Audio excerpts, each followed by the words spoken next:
Hello, hello. Hopefully y'all can hear me. I hope you can hear me. Let me mute this. Hopefully you can hear me. It's a little weird, a little wonky, a little delayed. What is up, everybody? I've got some really cool stuff to talk about today because I got some major downloaded clarity, right?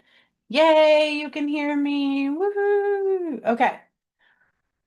Today is what they call Easter, right? I've known for a long time though, Easter just wasn't quite right. Not only because it's a bunny giving you Easter eggs, but because there was something else to it. But why is it not right? Right? What is Easter then? Easter is supposed to be the resurrection. Okay. Um, well, I'm gonna give us a moment. Awesome. This is pretty big though, Colette. I'm gonna tell you, if you're not ready to hear this, it might be hard to fathom. Because who I am and the work that I do, you may notice by now is not quite normal, right? Um, but I got a download of the truth of Easter.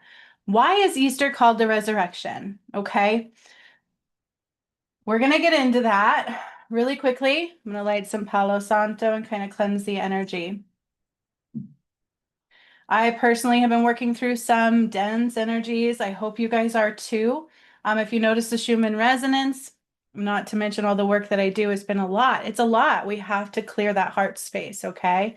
So just work through it, dig into it. That's the best thing you can do.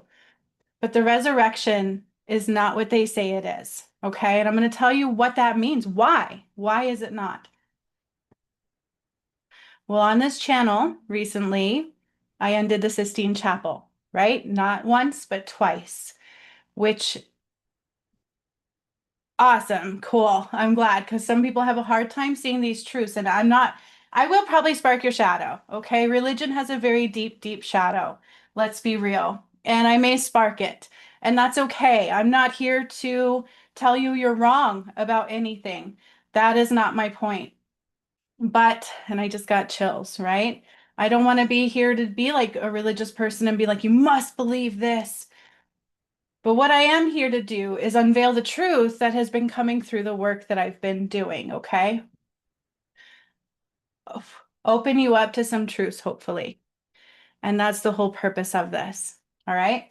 So in 2019, I had a Kundalini awakening, which was massive. Wasn't anything I tried to have. It's what came through, okay? And then I started doing some weird things. So I started seeing some images of, let's say, like the Bible, which I didn't understand, the words popping off, which I didn't understand. I also got an image of the pillars with that statue behind it, which now I know is what, Abraham Lincoln or something like that. And I didn't understand why I got that image. Um, and little did I know all of that was going to unfold through my journey. But one of the first things I did that um, was massive. And it pertained to the work that I do, the return of Christ work, the removing the veils of illusion, removing the darkness, removing the confusion. And part of that is um, all the things they feed us, right? All of the things they feed us, the world we grew up in, the world that we so diligently grew to know. I'm just trying to bring this in softly because I do have proof to what I say. And it is all on this channel, okay? And I do want to show you, but I think I'm going to explain it first. On this channel, you can find everything I'm about to mention, okay? Everything. Because you see, as my journey unfolded, first I woke up to the fact that I was a healer. I was in psychology before that. So, I helped people anyways through the mind. And then when I had my awakening, I realized, oh, I've been doing it wrong the whole time. No wonder people have a really hard time healing. But I worked a different field. I worked through behavioral with severely violent children who used outbursts to communicate that couldn't communicate with their words. So multiple disabilities, including autism, all the way to adults. And I was the only one that wasn't afraid. So I dealt with some pretty severe cases. And I would work in different settings, juvenile settings to school settings. And that's what I did. Okay. And then I had my awakening and I loved what I did. I would have done it forever if I didn't have my awakening. So I get the side of this that might say, whoa, that's nuts. It's not, I can promise you that, but it is a lot to digest. Okay. Um, so after my awakening, being the healer, discovering the healing abilities that I had, I was doing something like remote viewing, but it was much more intense. Literally could see myself come out of my own body, going to the people I was healing. I could see certain things, blankets, slippers, their settings, and I would mention them to them. And then I would do healings. And they were mind bending. They were amazing, and nobody could tell me what I was doing. So I was recording these. After so long, God said, record them. And I was like, okay. But now I know why. For one, it was for them. Two, it was for my own safety because when you do medical healings, I'm not a doctor. And so it was also protection, right? The healings that I do are medical grade. It's true. Lisa even has a wonderful story of her own where she had medical proof of what I do. More than one time, most of my clients do. If they stick around, if they don't let the shadow stop them, because I will spark your shadow. Okay. So even in this video, I'm going to spark your shadow. But that's okay. That's not a bad thing. It's a good thing because we want to clear it, right? Yes. Yeah. So she could tell you about her healing story. I posted it recently because it's quite awesome, you know. I love it when people want to share those stories. There is medical proof to what I do. But I also don't coincide with the medical field. I undid that as well. Okay. In the return of Christ work. So on my journey, I started doing more than just healings. Okay. But Spirit told me to start recording them during the time where I was doing one-on-one healings. Then all of a sudden it took a turn and I was doing workshops. I have to give you this background because I'm going to tell you about Easter and you won't understand it if you don't know where it's coming from and the totality of the work that I did because it's a part of it. Okay, how would I know this? Why would I know this? Of what I'm about to tell you about Easter. Why do they call Easter the resurrection? It's not the true resurrection. Okay, but I'm going to tell you what it was. They did do something that day. It's just not what you think it was. It was actually much more sinister. Sinister is the word that I heard. Okay. It was much more sinister than you think. Okay. So, on top of being mind blown with the healings, I started doing workshops and I started clearing Mount Shasta. I talk about that quite often. It is not of light, it was part of the veils of illusion. The red dragon recently came up and I talked about that, right? But we're here for Easter. So all of this has been a very long mind bending and an awakening circular journey. And I just had another layer of the veil just blow away. During the time when I cleared Mount Shasta, I began activating pyramids. And I didn't know anything about pyramids other than the ones they tell you in Egypt, right? Okay, the cool pyramids in Egypt. Aren't dead people buried there? I notice people leaving. I have proof of this. All of these are on this channel, okay?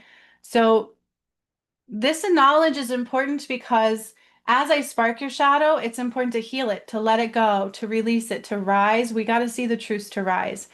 Not only that, but you're going to anyways if your heart is clear, okay? Because what I do is in the Akasha records, what I do is in the heart space of all of the light. All right, so I'm getting to Easter and the resurrection. There's a connection in the beginning of the work that I did. Started activating the pyramids. The first one was Fiji, okay? Then I started actually uniting with my twin soul at that time, and I didn't know I was a twin flame. I actually didn't believe in twin flames. Guilty as charged. Uh, didn't really believe in love at the time. I mean, I knew I loved my kids, you know, so there's love, but I really thought I was going crazy. So I had a psych eval done too at that time. Like, what is happening? What is this stuff? Turns out I wasn't crazy. Psych eval proved and all because it wasn't normal. Um, because at the same time I was activating the pyramids, I started to unite with a twin flame that I didn't know I was, didn't know I had, and it was intense. On a soul level, we were going like this. And of course, through free will. But it was out of my control. Like it was happening through us. It was something I couldn't even fathom myself. And then I did a Patreon healing. It was a workshop. Okay. Just was going to do a Patreon workshop. And this is on this channel. I'll show you where to find it. It's in the Return of Christ playlist. And at the time, my DM kind of pushed away from me. Once our souls went like this internally, he kind of pulled away. And so we both began dating other people. And I was dating a man named Sean at the time who was not in this realm of things, okay? But he was seeing what I was doing and he's like, Bree, these are real. And I'm like, I know. It was mind blowing, okay? Um, but we didn't fully understand it because the pyramids I was activating was Fiji, Indonesia, Myanmar, Machu Picchu, Budapest, Thailand. And those are the ones at the time. And I'm like, what is this? You know, are these real? And he's like, no, this is like, look at this, look at this. And he was really into astronomy. So he was actually showing me that what I was doing was real. And I was like, but during a Patreon healing back in 2020, I think it was, it's on this channel in the Return of Christ playlist. He wanted to take me to this river area in Colorado. I can't remember where it was, but he's like, we got to go here. And I'm like, okay. And as we were going there, like crows were surrounding the car. We like literally could barely drive. And we're like, what the? It was so weird. I'm like, I just want to do this healing, you know? And he took me to somewhere in Colorado. I can't remember. It's in the video. Um, it starts with an S. I can't really remember. He wanted to go there. I'm like, okay. So we went to this river and I started doing the Patreon healing. The next thing I know, I saw Jesus. And I'm like, but he's alive. Like I saw him in his lifetime. It wasn't like spiritually. It wasn't like he came into my presence spiritually. Have you ever had that, like the Jesus effect? Or you work with people who work with Jesus and they're like, oh, Jesus is here. It wasn't like that. It was just like all of a sudden I was like, I see Jesus. And he was standing in front of me. Sorry about that. All of a sudden my nose decided to have its own show. And I'm like, okay, what's going on? And so I see him, I see what he's wearing, and his skin was like not white like mine. Like I'm glow in the dark white sometimes, right? It wasn't like that. It was more like sun and sand burned. He was quite tall and very skinny, very skinny. He looked very thin and like parched.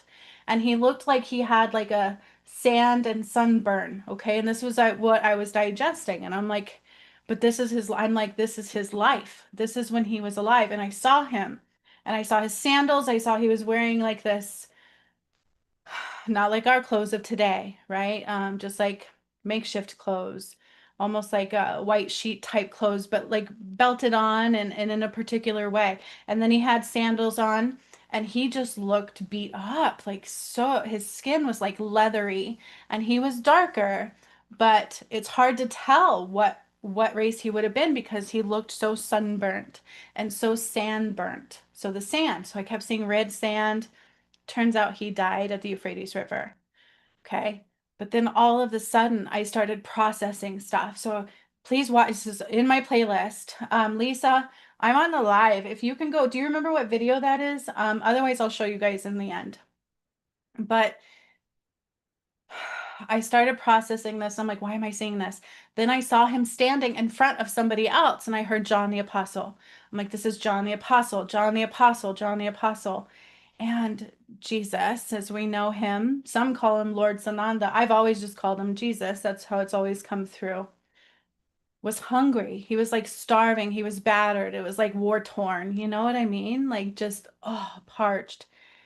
And his was supposed to be his best friend, like his right hand man, um, decided to give him bread and wine.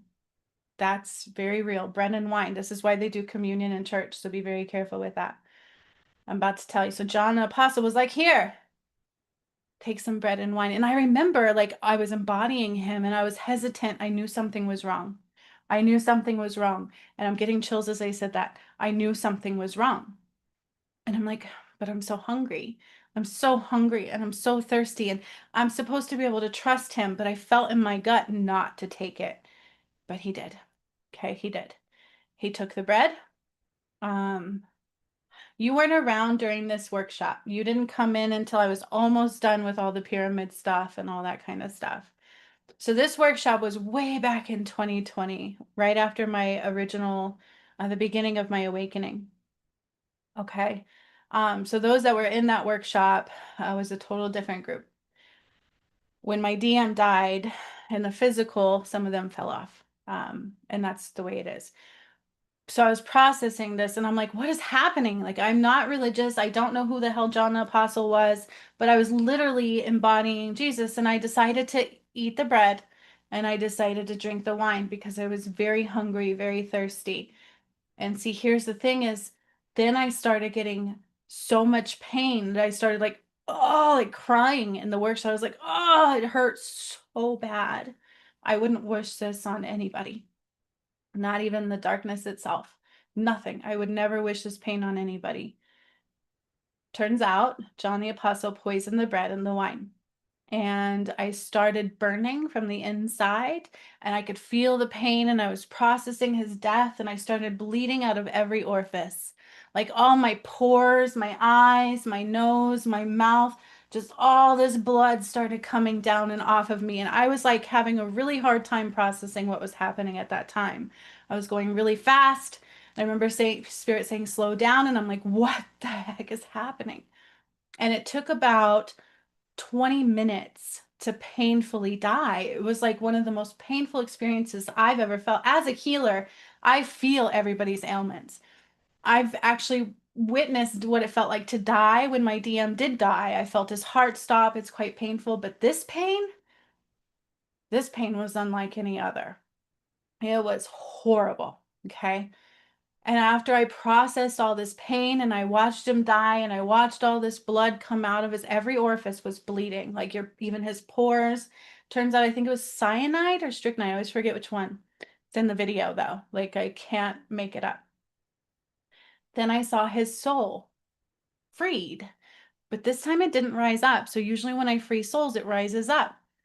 A weird thing happened where it went sideways and into a flower in the Garden of Eden. And it was like this beautiful white tulipy looking flower. And I could see that, and it was large. And I was like, what the heck is happening? I didn't understand it.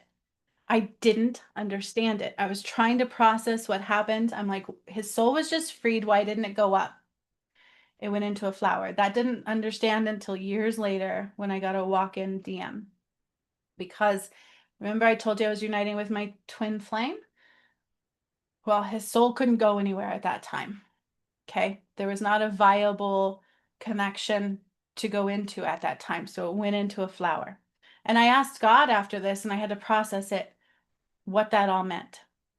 Was that the return? I was like, was that the return? Like, what does this mean? You know, I'm like, some people say the return is supposed to be him coming out of the heavens. Like, what does this mean?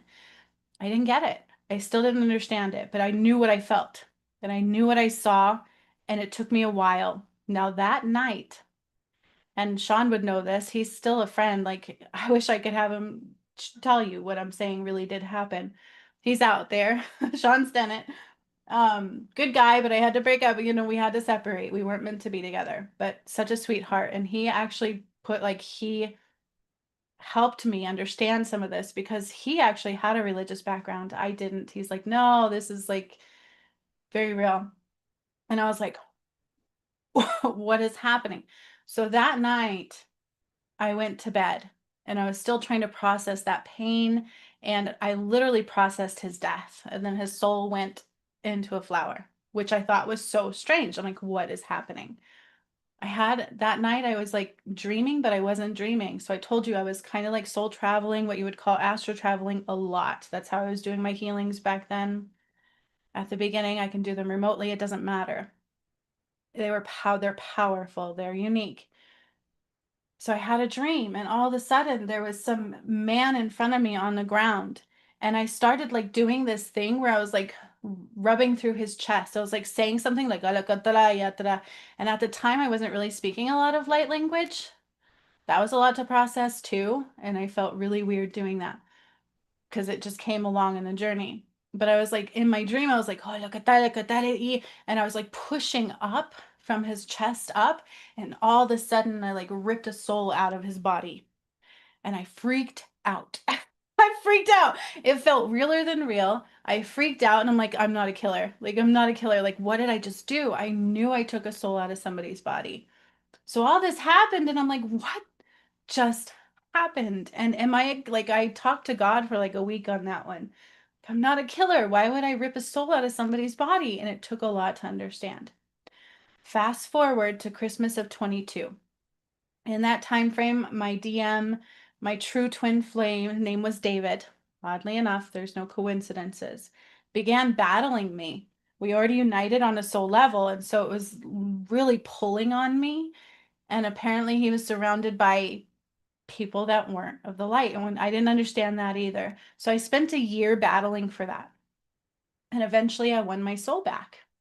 Didn't understand that either, but God gave it to me by handing me a book and I saw a crow fly out of the book. Had to process that too. So all this has happened over the years, and it's going to bring me to Easter. What the hell is Easter? Why is Easter the resurrection when I know the resurrection came through on Christmas Day of 22? Because I thought the Jesus thing was done, but I didn't understand it. I can't make this up. You know, I'm not religious. I was in psychology and I'm trying to process all these things that are happening to me. What does this mean? Please tell me. And it wasn't clear as part of my own awakening journey.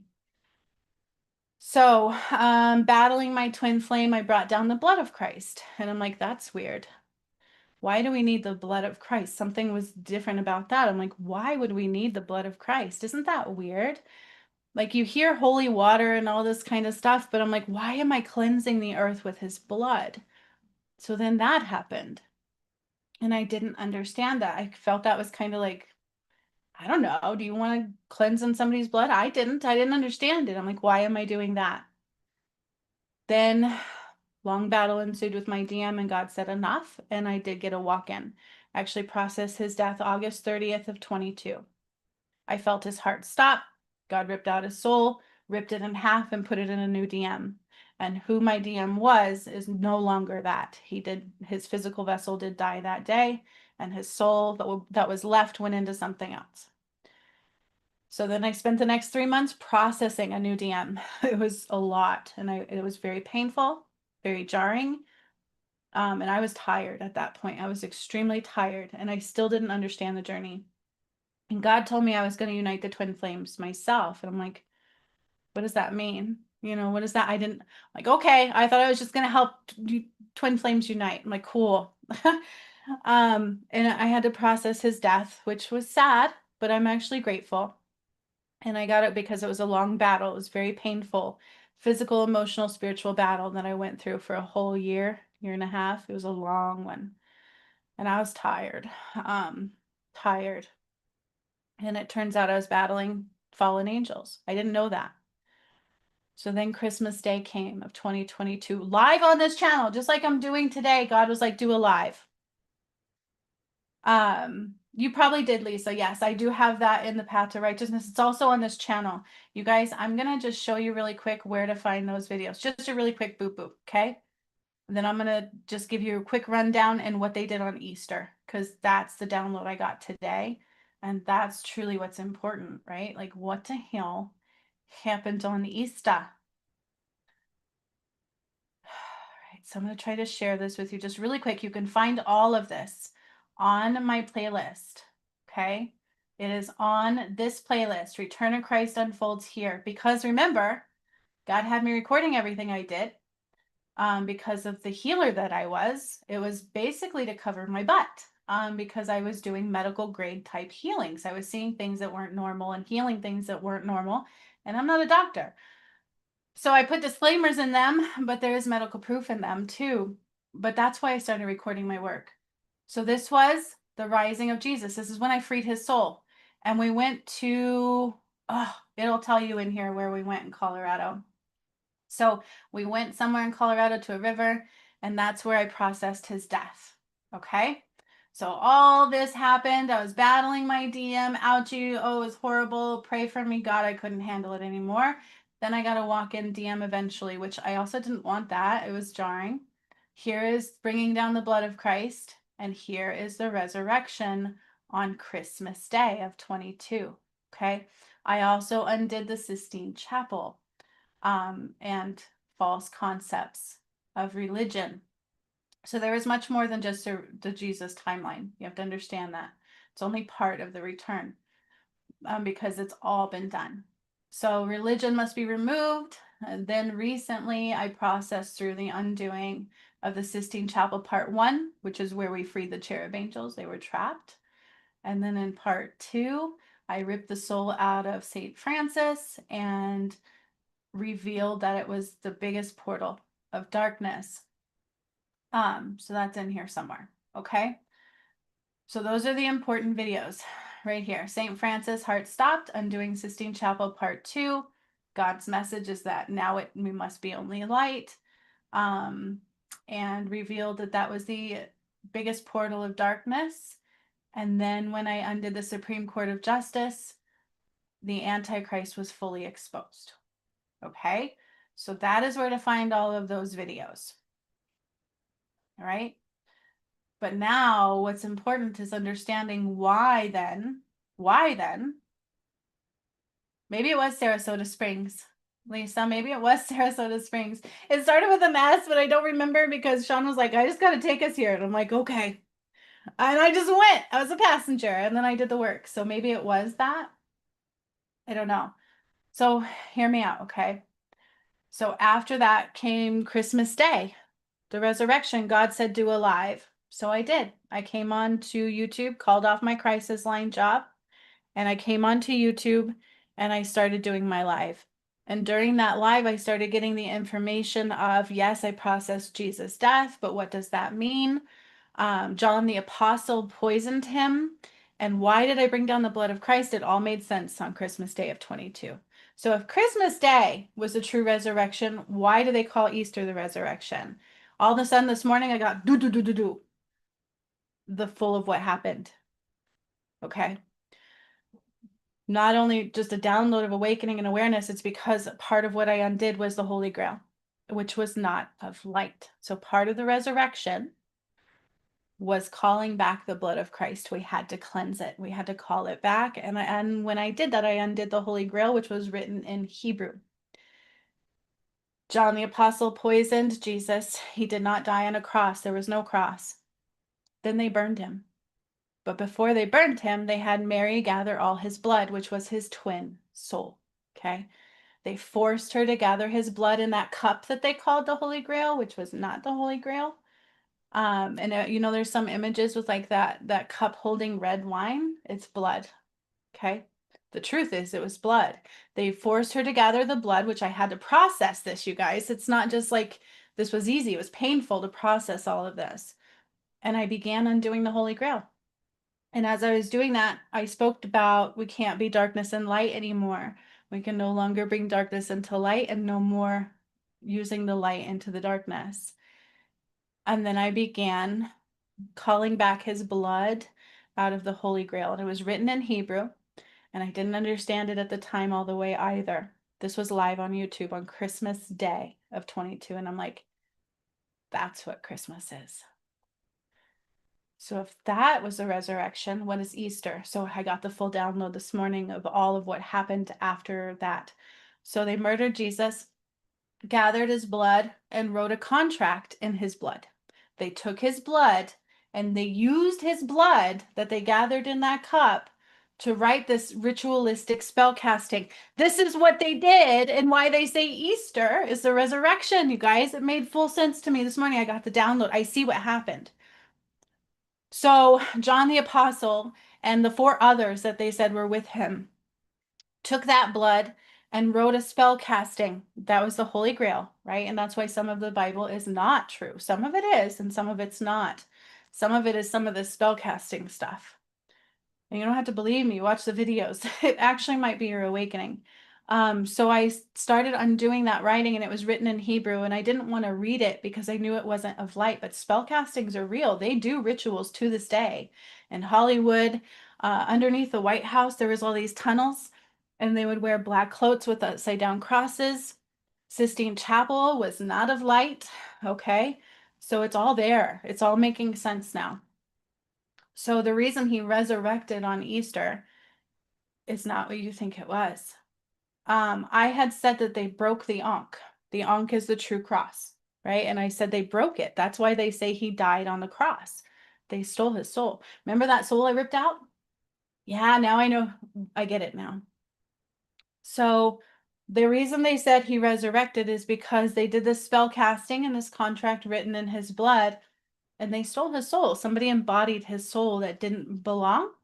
And I don't fully understand that because I didn't do it. Can they steal your soul? I guess so. Yeah.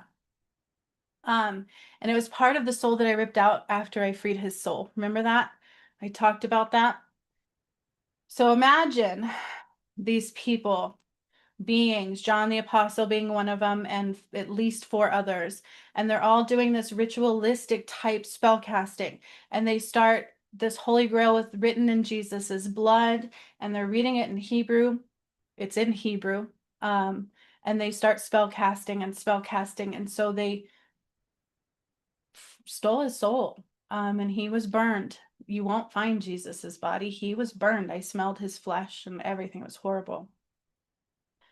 And that's the truth. That's the truth.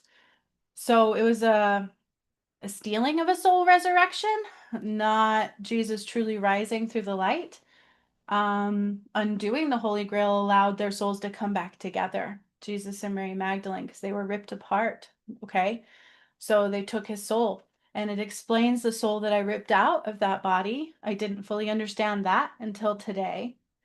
And then when I got a new walk-in DM, eventually the soul came back out of the flower and was able to unite and become whole with light. So undoing the Holy Grail was resurrecting his blood back. That's why I had to cleanse with the blood of Christ. And that's why in the Sistine Chapel, I sprayed Jesus's blood all over it. And I freed the cherub angels. And when St. Francis's soul was ripped out, it didn't go up. I literally just separated it from his body.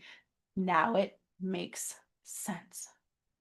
So the resurrection on Easter is not done through the light. It was done through their ritualistic spell casting in Jesus's blood. And they somehow stole his soul. Do I understand all that all the way? No, because I've never done that to anybody. But you can. Absolutely. And this also enslaved mankind. Okay. Now, recently they said the Sistine Chapel is one of the darkest portals. That is what you would call the portal to. God doesn't use the word evil. God doesn't use the word hell. That's not what he says. It's just darkness. It's void of light. Okay. I know this is a lot. Easter is not a good resurrection. The true resurrection was done on Christmas Day of 22, and I didn't understand why they call Easter the resurrection, because isn't that a religious context, right? Easter is the religious resurrection, but the true resurrection, and I noticed there was a bunch of people listening, and then not everybody can handle this. Not everybody's ready to hear this, but I couldn't make this up if I tried. Nor would I want to step on that. I wouldn't want to touch that if I was not real. Okay, period. But you don't want to mess with that. You don't want to mess with light. You don't want to mess with God in that way. That's not right. Okay.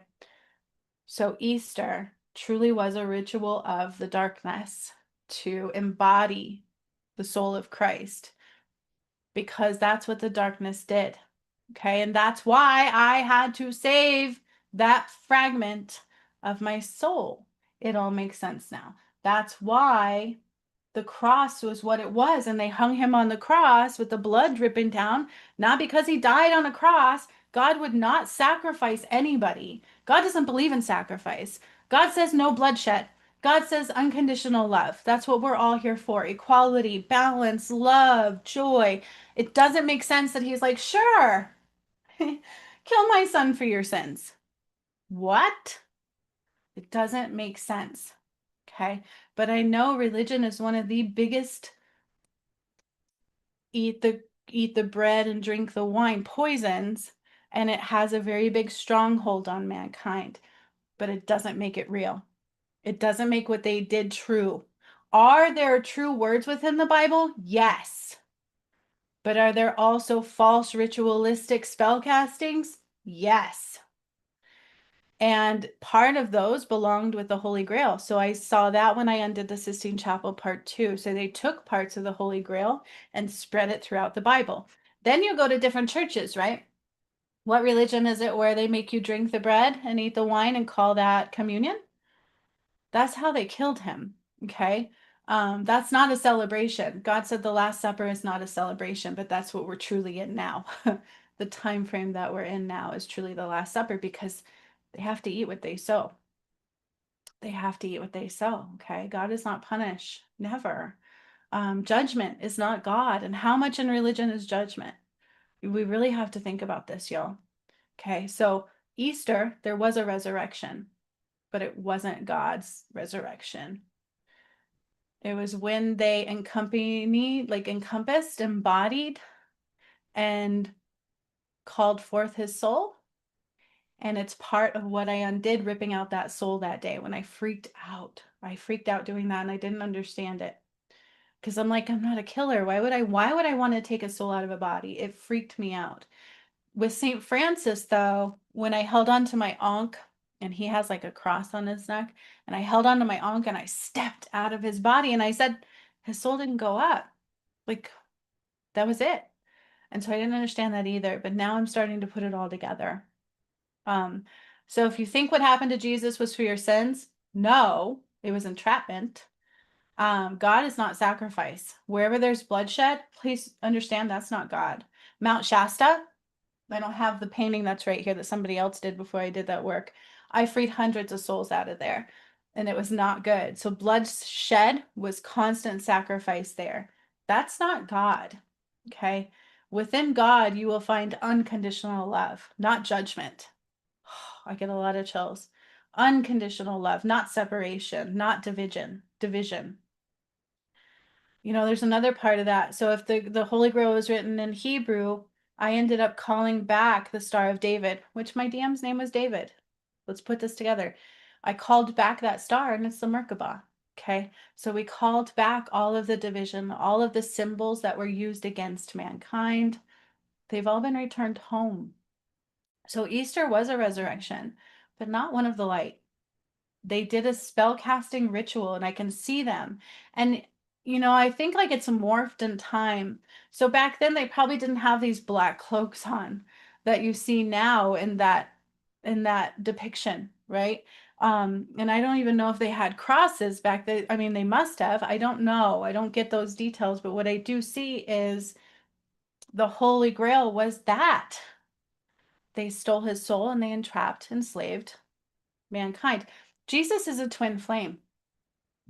And just saying, she was supposed to help me undo the Sistine Chapel. And she would always talk about how in Catholicism, they say Mary Magdalene was like a prostitute or something. I'm like, that's not true. She was his twin flame. And the resurrection was truly undoing the Holy Grail, drawing back that blood, and their souls went like this again. And it was very painful. That's the true resurrection.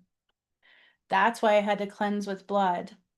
But their Easter resurrection was their ritualistic stuff, darkness and lies and deceitfulness and stealing the power, stealing the light of God. And that's what really happened. So, I have kids and I just got them a bunch of chocolate just to tell them I love them and a little stuffed animal. And they're older, they're teenagers, but I was like, I love you. But if you really believe this was a resurrection and that's what you want to celebrate, what are you really celebrating? When we go to church and we drink the wine and we eat the bread, what are we really celebrating? Do you know? They lied. You were actually taking part in their ritualistic thievery. What do we call that? Right? What do we call that? It's a lot. It's a lot. And sometimes people may not get it. But I'm going to tell you right now, it's very real. So as I showed you on my channel, you'll see the resurrection live as I did it live. I didn't know what I was doing. I just download the information. I'm a pure channel. So what I do with all that I do. God says, do this. I say, okay. what is it I'm doing? Like I have to process what I do after I do it. That's true for everything. When we first went to Fiji, I was like, everybody was like, why are we going to Fiji? Pamela asked me that. I'm like, I don't know. I really don't know. And I had to look that up. It is very real. You can't deny it if you actually do the work. If you actually watch the whole thing and process the whole thing and watch everything in a row, or even work with me, it's hard to deny, but the shadow can be very loud. And I do spark your shadow. And religion is a very dark, turns out it was the biggest portal of darkness underneath the Sistine Chapel. And then when I undid the judiciary cortex, the judicial system, I shackled what you would call El Diablo. That's how I always hear him, El Diablo. God doesn't say the devil. He doesn't say evil. Those are not terms of God. God is all connectedness. We're all connected in the heart. We're all equal. We're all love. Doesn't matter your color. It's hard to be whole in a broken world. So if you think God judges people for sexual orientation or anything, you're wrong. God is just about, are you love or are you not? Okay. Period. So never judge anybody because judgment is not of God. And when you go to church, like I remember when I was a kid, I tried to go to church. I found one I really liked. And we would just pray together. That was a prayer in numbers. And it wasn't about like any type of religion. It was non-denominational. But when I went as a kid, they would tell me, if you don't get baptized, you're going to hell. And I freaked out. I'm like, so you're telling me that if I don't dip my head in whatever water and say that you've blessed me, that I'm going to hell? I was like, fine, I'm going to hell. And I was a kid and I ran home crying. I escaped their basement and I ran home crying and I said, Mom, I'm going to hell. And she's like, what are you talking about? Um, so, just like I told you, it's like, that's not God. Okay. God is not a division. Um, they stole the power of the light, and the flood, even back to Atlantis, was not God. That was because of what they did. Mount Shasta being at the hub of all of this. I need you guys to understand that because recently, when I talked about the red dragon, I drew the white dragon prior and didn't even know what I was doing. And turns out that that is a representation of all of that darkness as well. But they created this false veil of illusion and they would get you to partake. And they would use things like fear. If you don't do this, you're going to hell. If you don't take this shot, you're going to hurt everybody. Like they always use fear and poison, and that's not God. God doesn't do that either. You have free will. God says if you want to do this, you do this. You have free will. We're not here to force anybody. We're not here to poison anybody. We're here to set you free, right? That's God. I'm love, and I just want you to love yourself because that is me. That's God. I want you to know that I love you because that is me. That's God. And I already forgive you, so please forgive yourself because forgiveness sets you free. That's God. Okay? So when they poisoned Jesus and then they burned him, and before they burned him, they took his blood and did some ritualistic spell casting to resurrect his soul. It tore apart him and Mary Magdalene, their twin souls. I know because that was the true resurrection, was bringing that together, and it was very painful. And calling all that blood off of that contract. Now that contract really exists somewhere. Because when I undid that day, I said that contract it's somebody has it somewhere. It's like encased in this casing. And when I undid it, it turned to like ash, like it just went gray. There was no life left in it. And I got those soul fragments back, reunited them on a soul level, called back all symbols. So to understand the true resurrection, it's not what they tell you in biblical terms, okay? But some of the Bible is real. That's true, all right? But then some of it is lies and like ritualistic type stuffs that they would do, and they include it in there. Because have you ever noticed how, and I'm not here to talk bad about anybody, but have you ever noticed this? Real religious people will use the word of God to hurt people. Like I knew this father, and he would like beat the crap out of his kids and say, Like how many times you hear that? I need to beat the evil out of you and spare the rod. What is it? Spoil the child, spare the, like all these weird things. And even in schools, like we can talk about this for days. How much darkness truly is in the little sectors of the matrix, right? That they call love and light. It's not God. Okay. So is Easter the resurrection? Yeah, but not of light. Not a good one. Not one you want to partake in. Christmas was actually the true resurrection. That was the day I undid the Holy Grail. But you guys, you know how they talk about Hollywood doing those ritualistics? Absolutely. Colette, awesome. You know how they would do these? They say how Hollywood has these, and I always felt like sometimes those are so dramatic. Like, are they really dramatizing these? Like, but it's true. You hear about some of these celebrities drinking each other's blood, which is really strange. Um, they do these weird ritualistic ceremonies, right? We know about P. Diddy and his parties and all that kind of stuff, and sex trafficking. I also said religion was one of the biggest sex traffickers of all of them, right? We just don't talk about that as often. We would rather talk about some island and the fall guy mostly, not that he was innocent. You know what I'm saying? Like it's way more. There's way more to it than that. But those weird Hollywood ritualistic things. So why is Hollywood connected to all this? Same reason why they're trying to say, "Hey, look at Katy Perry, look at," it's all connected. Okay, we used to be so enamored with Hollywood and with actors and with singers, and anything they say we would jump to, right? Consumerism always going down our throats, and it's almost like this constant poison to weaken our internal knowing and our internal light. And the more they dim that, the more you can't see what's true. But they do those weird spell castings. Yeah, they had them in the White House too. There's because when I did Kilimanjaro Pyramid, and recently I talked about the Red Dragon and the White House will also burn. Underneath the White House is also tunnels. And I saw people in their black cloaks and their upside down crosses. Same with UK. Um, they are truly connected, even if we do things differently. Um, it's the same thing. It's like what they do.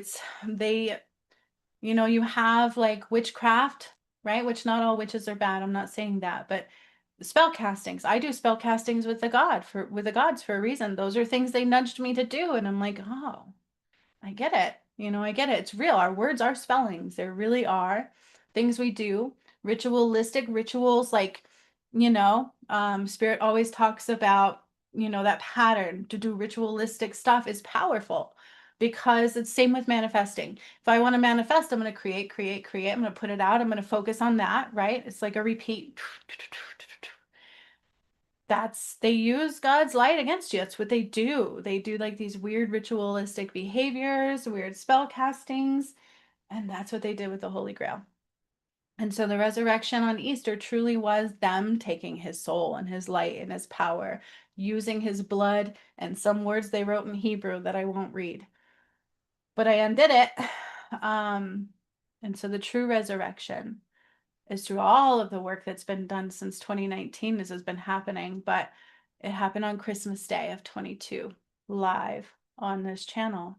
And that was undoing that, calling his blood back, cleansing with his blood first, and then uniting Jesus and Mary Magdalene's soul again. And then all of those souls being freed. And then I ripped two souls out of their bodies, and I didn't like that. It took me a while to understand why I would do that.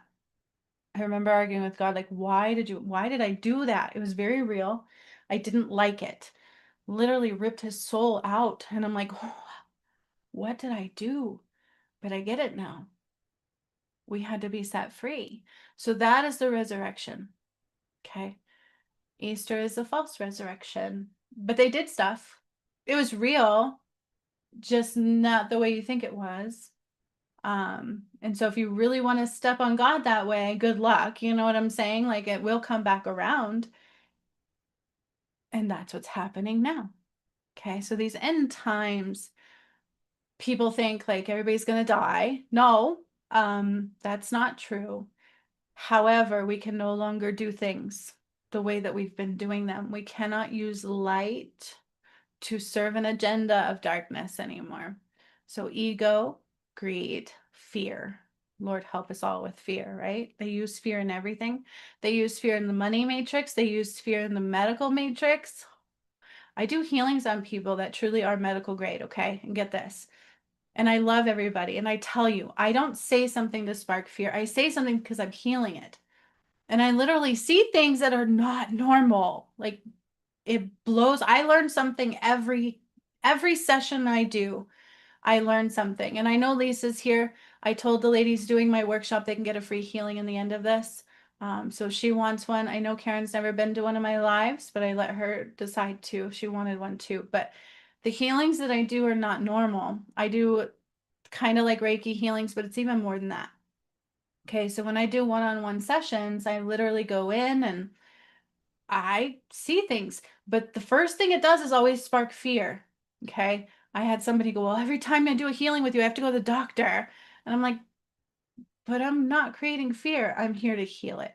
And Lisa knows there is medical proof to what I do, but it also happens through you, not to you.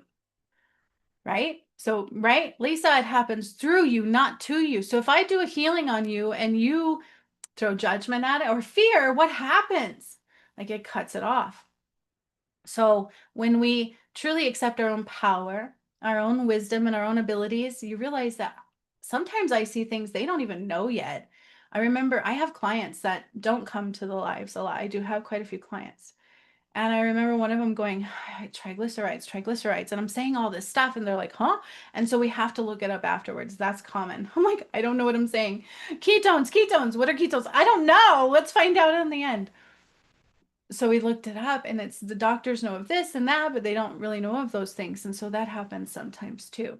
But when I do healings on people, the saddest part is they go into like this horrible fear. And I'm like, but sunshine, keep going because I'm here to heal it. So I know what causes Parkinson's because when I first did these, I saw it. I had a client come to me, a friend of mine from childhood just showed up out of the blue and they're like, can you do a healing on my dad? I'm like, sure. Full-blown Parkinson's in the hospital, can't function without lots of medications. And I have to first work through the medications because they do block healing. That's true. You can argue with me that medications save people. Okay, for maybe. Okay, we'll give you that. It's not true, but so I have to work through those first, and then at first I would take on the symptoms. Oh, that was how I had a full-blown seizure with one client. I was like, oh, my whole neck went out for like a day. I've calmed down to where I burp now. Thank God for the burping, because at first I would take on all their symptoms and I would literally like play it out. And that was a lot. But I saw what causes Parkinson's. You really want to know? It's a breakdown of the pineal gland. Because of things like crust on the pineal gland, fluoride. I know what causes autism. Tylenol is a good argument, but it's not the totality of what it is. Tylenol, however, does block receptors. And so that's the same with like antidepressant medications and things, because if we block receptors, first of all, our body can't function properly. We have to be able to feel everything. So a lot of the matrix system, the food matrix, I've undone all these. They're all in this channel except for the medical. I got to be careful talking about medical matrix because YouTube banned it so fast. It is in Patreon. It is also in the Path to Righteousness. I tried to put it on here and it was kicked off within like 5 minutes of release. So there is a medical matrix. It's not true healing power. Okay. Think about being an internal healer and everything they did, they took it into an external power system where everything's outside of you. That's not real. Everything is inside of us. Do you hear God say that? Everything's within you. You have everything you need. And so we've become detached from our body's ability to heal, from being able to hear our body. And that's what medications do a lot. Okay. They block receptors, which we can get into it. I was in psychology field. I know exactly what they do. I won't work with you if you're on meds, but every therapist I knew, if you weren't on meds and you were in crisis, they wouldn't work with you, which is also why I work the crisis line. In behavioral, I couldn't help a child work through their autism is like detached from your neurologic, you know what I'm saying? And I need you whole bodied. I'm not afraid of you. I love you. No matter what you're feeling, let's get through it, kind of thing. Where in therapy and in the medical field a lot, it's like, let's numb that and then we'll talk. And that's not where we need to be. We don't want to bypass truth, right? Pick and choose what we see. We don't want to be poisoned anymore. Genetic modifications, all of that stuff. So I have to be very careful. But the biggest poison is fear. They use fear in religion.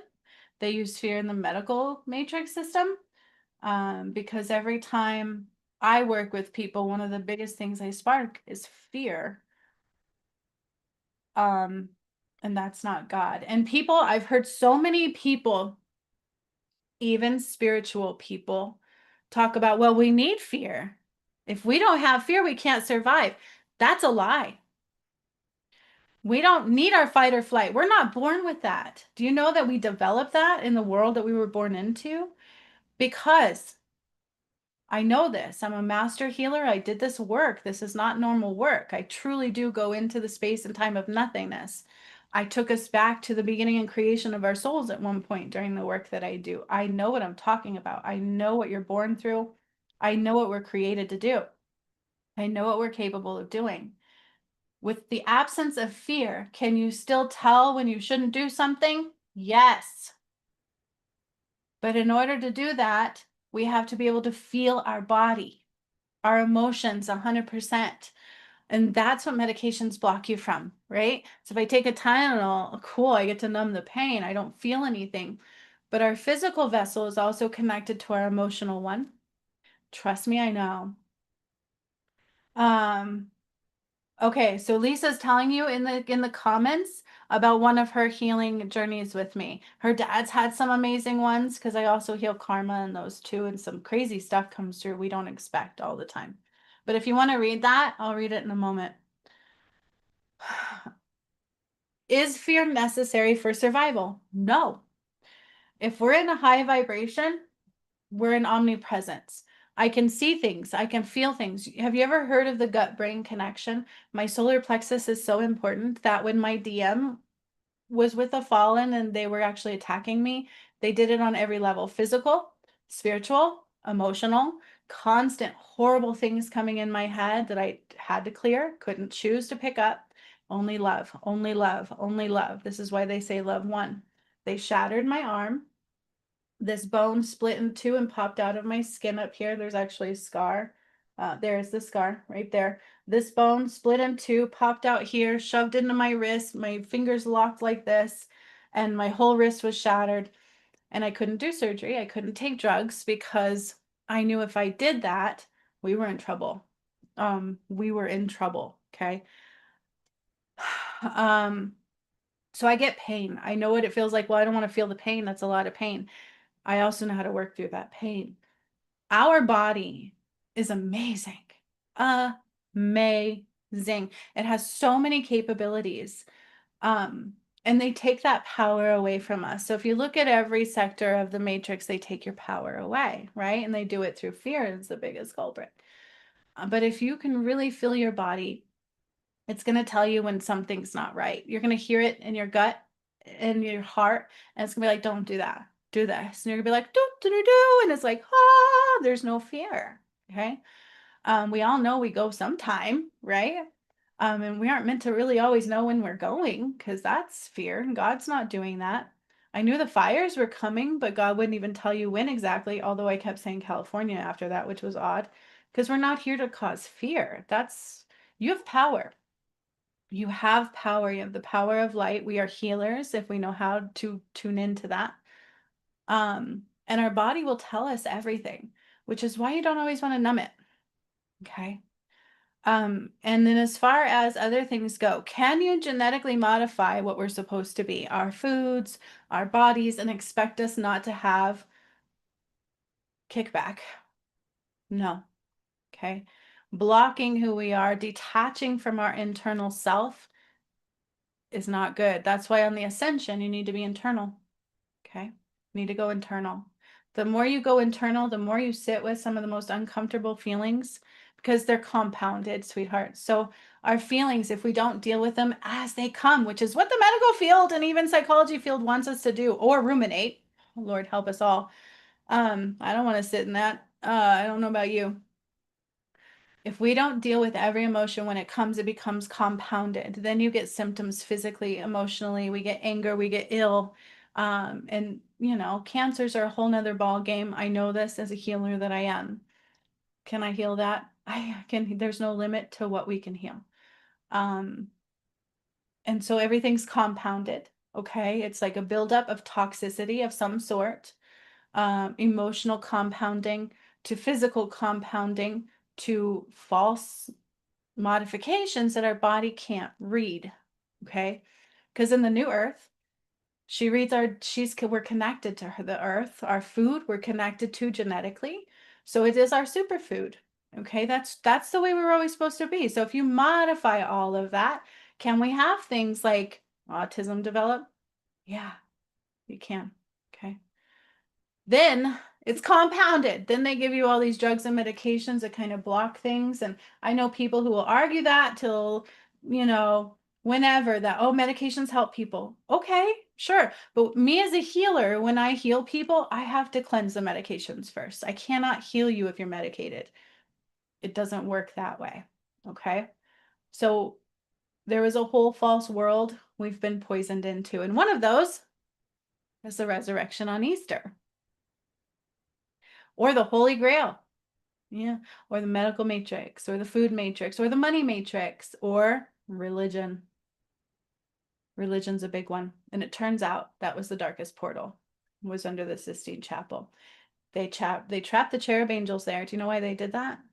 That was the protection of the Garden of Eden. I do know where the Garden of Eden is, by the way.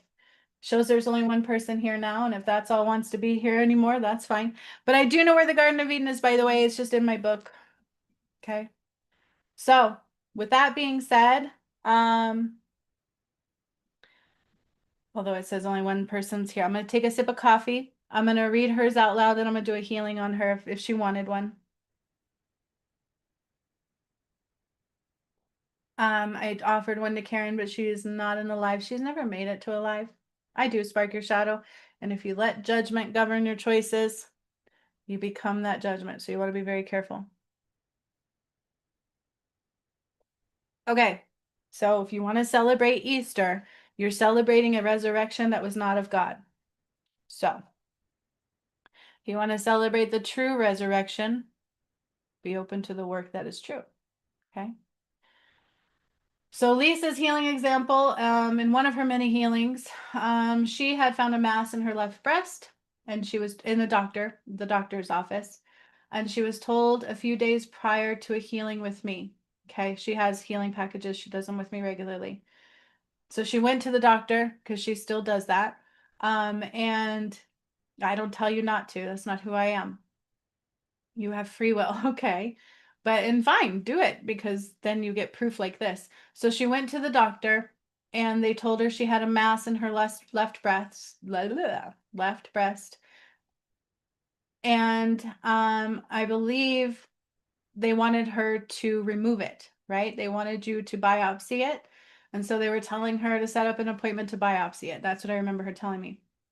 But I didn't know. She did not tell me about this. She asked them to hold off, right? There's a delay. I don't know what that comment's about, Lisa.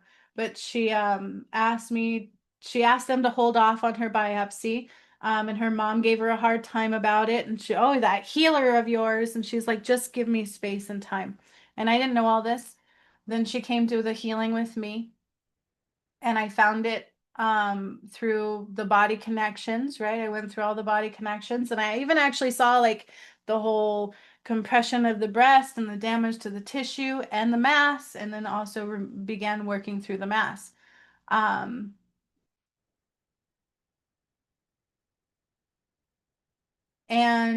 it turns out that I did that. She went back to the doctor, and apparently It was smaller. There was already a change in it. And they wanted to biopsy and everything. She said no. And so there's medical proof that she's healing it. No fear, she says. So it was very cool. So would I ever tell somebody not to go to the doctor? No, I'm not controlling like that. Do what I do go against what they do? Yeah, it doesn't align. But because she goes to the doctor, she got medical proof of what I do. So there is actual proof, but that's not the only client I've had like that. Lisa's just more open and not afraid of judgment to do this work.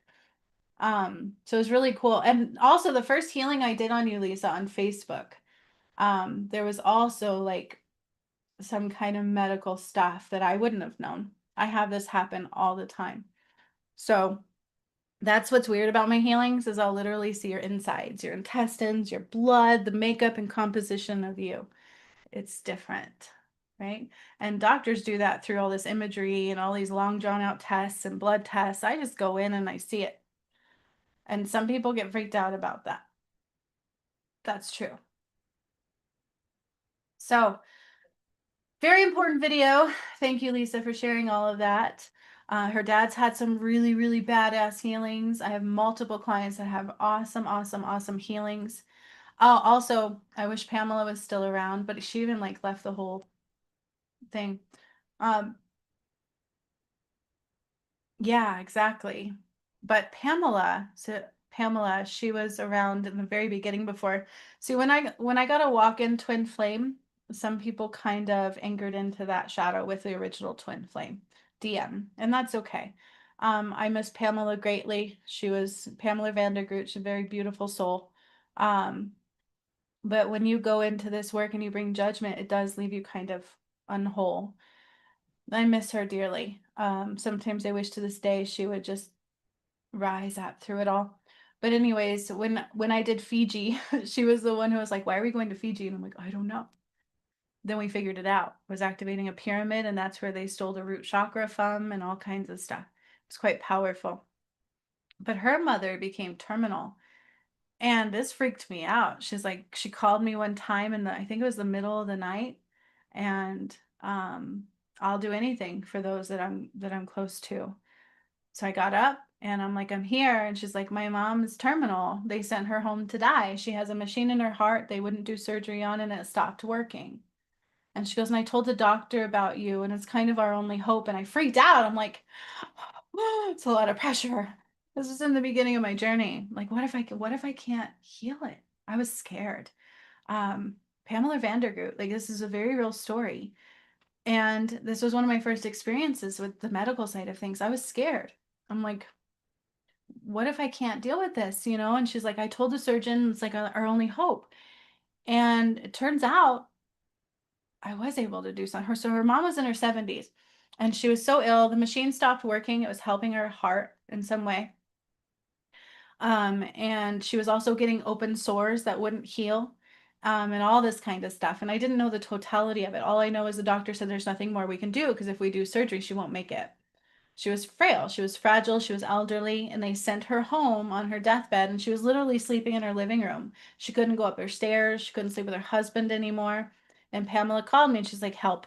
And I'm like, okay, I'll do what I can do. I said, but I still don't know what I'm doing and I don't promise anything. And she's like, it's all good. I'm like, okay, but you're telling the doctors and I'm scared. I was nervous. Anyways, I went in to do the first healing. It did take 3 healings, not just one, but 3. But the first one, when I went in, I saw the machine and I'm like, okay, I was like, there's some tissue in it. Like it looked like the body was almost like trying to grow over it or something. It was really weird. It was like this tissue in it. And so I like removed it and I like cleared this metal component. It looked like metal. I don't really know what it was. This is what I saw. And I'm like, okay, so I'm gonna clear that. And I did it. And then I kept setting these intentions, she's gonna be like, she's 20, she's gonna be all young and healed. And then I started healing her wounds from the inside out, like cleansing out all this bacteria and like this muck and yuck, and started pushing out the yuck, and healing those. And I do it until I see it close. And I did that. And I started healing her lungs because she actually had some liquid forming in her lungs. Not a good sign. Um, and I didn't understand what I was doing, but I just kept doing it. And then I was like, if she gets anything else, just call me. So she was calling me all days of the time. She was in Netherlands, so big, huge time difference, but it didn't matter. I would answer the phone, we would get on a thing, and I would do the healing. And 3 healings later, I kid you not, her sores were healing, they were closing. Her heart was getting better and better, and the machine freaking worked. And I'm like, are you kidding me? She's like, no. And she was getting out of her deathbed and going up her stairs and sleeping with her husband and driving to her friend's house like she was 20. And I was like, awesome sauce. And this was now about 4 years ago, because it was in the beginning of my journey. So as I'm telling you, is our ability to heal is far more greater than their external ability to do what they would do. You know what I mean? But that's also takes part in undoing the medical matrix. And you guys don't get to see that freely because they banned it from YouTube. Um, but to be external is false. Okay. So do I see things on the internal? Yeah, I do. It's not normal. It freaked me out at first because I didn't know. It was not like one day I didn't wake up going, I'm going to be a healer. No, I was in the psychology field and I was happy. It was my awakening. And then I was doing things that were weird. So there is a world beyond the limited poisoning and divisional veil of illusions that they feed you. And Easter is just another component of that. There was a resurrection on Easter, but it was kind of like the Hollywood spell castings that they did, and they used the blood of Jesus and the Holy Grail and resurrected Jesus for darkness purposes, not as a whole soul, because he's a twin flame, and not for good reasoning. Okay. So don't always believe what they feed you. Get into your heart space and you will there find truth. Because I don't have to convince you. What I do is real and it's found in the Akasha records. It's found in our heart space where we're truly all connected. So if you can't see it all, it's just because there's healing to do. We have to heal from the matrix components that are falling now. They are falling now. Okay. All right, Lisa, if you're ready for your one-on-one, I don't think Karen's here. So that's okay. I told you at the beginning of this video, you're going to have a hard time hearing what I'm saying to you. If you're not awake enough, if you're not healed enough, and that's okay. You have to understand something is that I don't just make this up. This work took me a long time to process and see and witness, but you don't want to shun it and you don't want to bring judgment into it because that is what leaves you blind because they're not God components. So even if you don't understand it, that's okay. Put it in your pocket, ask God for clarification, follow the nudges of your heart, and by all means, watch the videos because everything I did was recorded for a reason and I didn't understand why at first. Okay. I know I've asked you like 3 times and you probably told me yes on the chat like 3 times. So I'm not here to convince you. I just do the work that I'm drawn to do and I go against all judgments of others as well. And I allow myself to be humble and humiliated, putting it out there for all to see because it blows my mind away. It's my own awakening. And all these paintings were channeled through and came through pretty much before I did all the work or as I was doing certain components of the work. Okay. And the Nile portal is very real. Undoing religion was in there. The Sistine Chapels, which wasn't even complete yet, you know, the volcano and earthquake, changes and tides is in there, pyramids is in there. River of Justice is the River of Nile, which we all have to cross in the energy. It's what you call Judgment Day, but God doesn't judge us. It's just, are you free? Are you love? Do you see from a lens of love or do you see from a lens of judgment? That's what matters. Okay. Can you see that judgment's hurtful because it's truly, we're all connected. We are all connected. So if you look at me and there's something you don't like, let's heal it, right? It's reflecting in you to heal it. Yeah, I wouldn't want to make up the things I say. I wouldn't want to play in that. I'm not that, right? But we have a harder time seeing truth than we do lies. That's the way it's always been. So what God measures is not judgment. You have free will. It's just we can't be duality anymore. We can't do things outside of the light. We can't do things in the matrix and rise. You can't do it that way. We can't focus on fear because fear is not God. We can't care more about money than love. That's greed, and that's not God. We can't fear true healing and give all our power away. We have to be in our full power, sovereignty. You have to be calling your power back from the matrix components because that's what they do is they take our power. Okay. When fear comes up, heal it. When anxiety comes up, heal it. It's something that just needs to be set free. It's not normal, but it's your body telling you, hey, this is a thing that doesn't align to these energies. Dig through it, talk to your body. It will respond to you. It will. Do not be afraid and do not judge. Judgment, I don't care what the dictionary says, they have their own definition and God has his own definition. Judgment is not God for any reason. Okay. And I do spark your shadow for a reason because it's time to heal it to rise. And the only path to rise is choosing love over all things, choosing love over fear, choosing love over money. I know we're in a world that makes us have money. I get it. I have bills. I'm a single mom. But we must choose love over all things. Okay? Choose love over fear. Choose love over everything. All right? That's your tests. Okay, Lisa, let's do your healing and be on with the show. I'm going to cook my kids. We're going to make homemade pizzas tonight. So what I do when these things come up, what do? We don't shy. I don't want to judge Easter. I'm not going to tell everybody don't celebrate. I still celebrate something. But what I do is I got my daughter this thing that had a Christmas card in it. It was like Merry Christmas. I'm like, Happy Resurrection of Truth.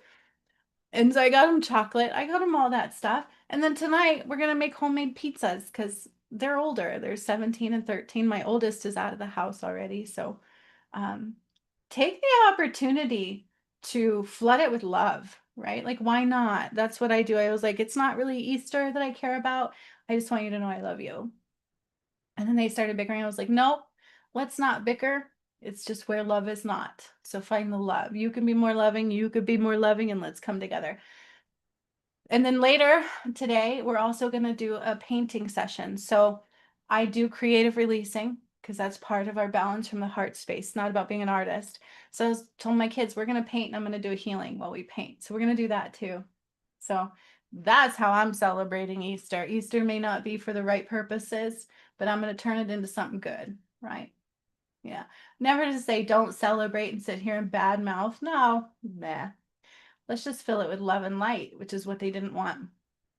So I'm excited. We're going to sit down and do a painting healing where we all have our canvases and paints and I just heal and release. Lisa's done a few of those. Those are a lot of fun. And that's where these all come from. Yeah, they channel through. And make homemade pizzas, and they got chocolate, so they're happy.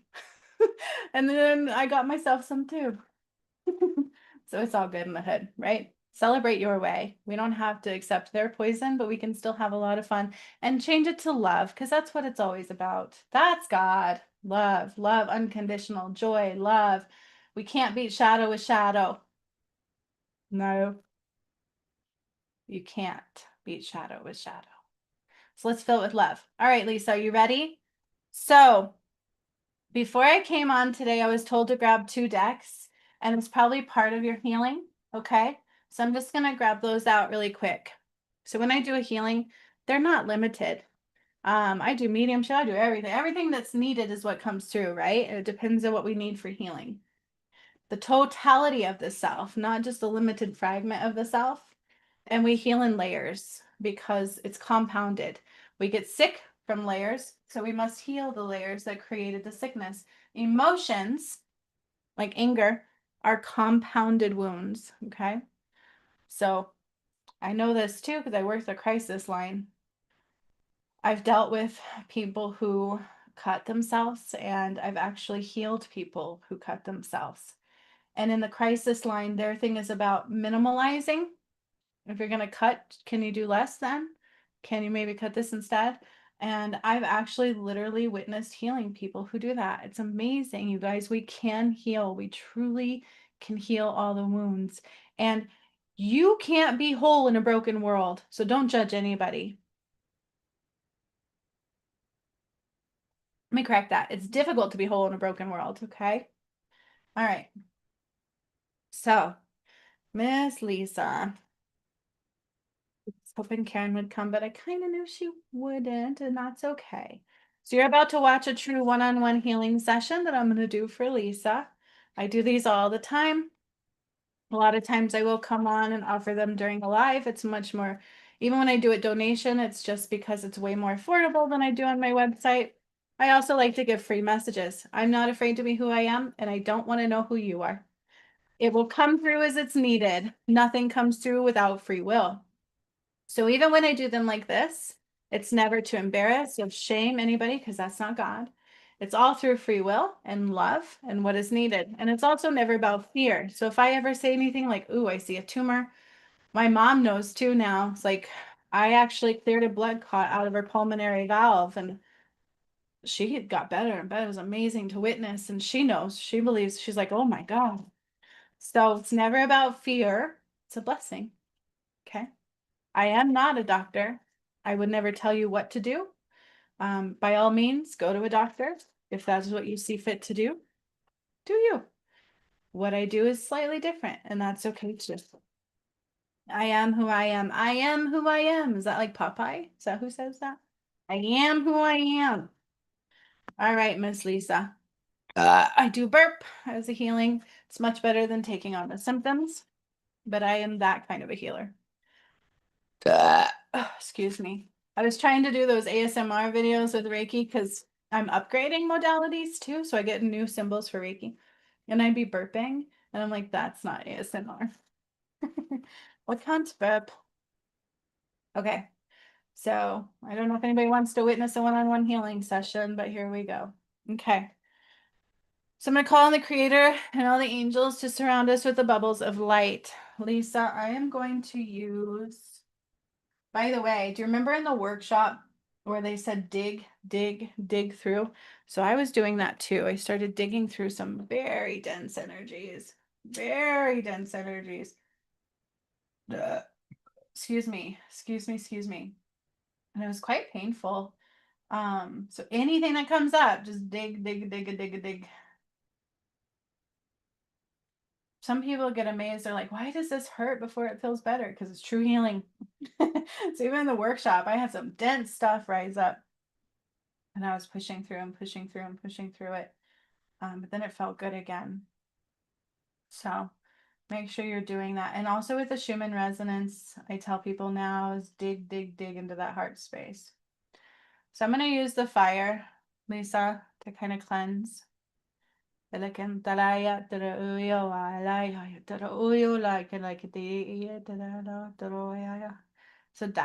deities. I hear the word deities. What's a deity? Deity? Deity? We're being surrounded by deities. I'm not sure what I'm saying here. Lots of goddess energy, which one of the decks I pulled was goddesses. Deities? What's a deity? I just keep hearing that going into your energy. For this healing, we're being surrounded by deities. I don't, that's such a weird word. We're gonna find out the totality of what that is. So I'm just using the fire to cleanse some energy. Surrounding in a bubble of light. Nothing but light and love in and out. I'm also being drawn to clear your auric field a little bit before I can draw the light all the way in. There's something in the aura that just doesn't jive, right? So it's just got to go. A little bit of a lower vibration energy. So just kind of drawing it out and drawing it out. I'm also being drawn to call in the water. So I'm bringing in some water. Water, new earth water, pure water, untouched, pure water. And soil, fire. So all the elements are also coming in to support you. Luck is on your side, they're saying. So there's a recognition here, Lisa, that you're battling some big stuff. They are recognizing that. And they're actually saying, good job on not just letting it, not giving up, right? Not giving up. There is a deities. What the heck are deities? So we're being surrounded by deities. I think I'm saying it right. I feel like really weird saying that word. Deities? Deities? Ah. Let me pull the cards really quick. And this is going to go into a healing, but whatever is guided for me to do in the healing is what I do. Each one is always different. Always. We don't want to limit the possibilities because everything is possible. Omnipresence, Lisa, is something you need to work on right now. So you are dealing with some very heavy, dark energies, and they're saying omnipresence is what is so important for you. You've got to stop going backwards. Okay? Um,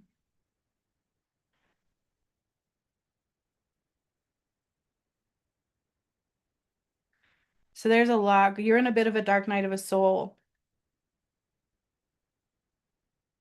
Which actually makes sense because I know the workshop and what the workshop's doing and everything too. And also the twin flame thing is not a twin flame course, but you did that one too. So I also see that your karma is like loud in your face and you're in a bit of a dark night of a soul because spirit says, hey, you called yourself to be here. You asked to be here and you keep asking to be here.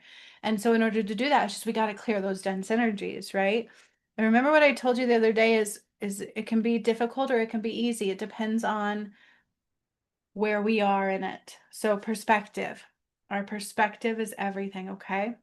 None of it matters. Zoom out, common ground, common ground. So they're talking about keep anchoring into the right things. But this talks about omnipresence. So in omnipresence, we're right here in the now, and we can feel and see into all that is, and it's not going backwards and it's not going forwards.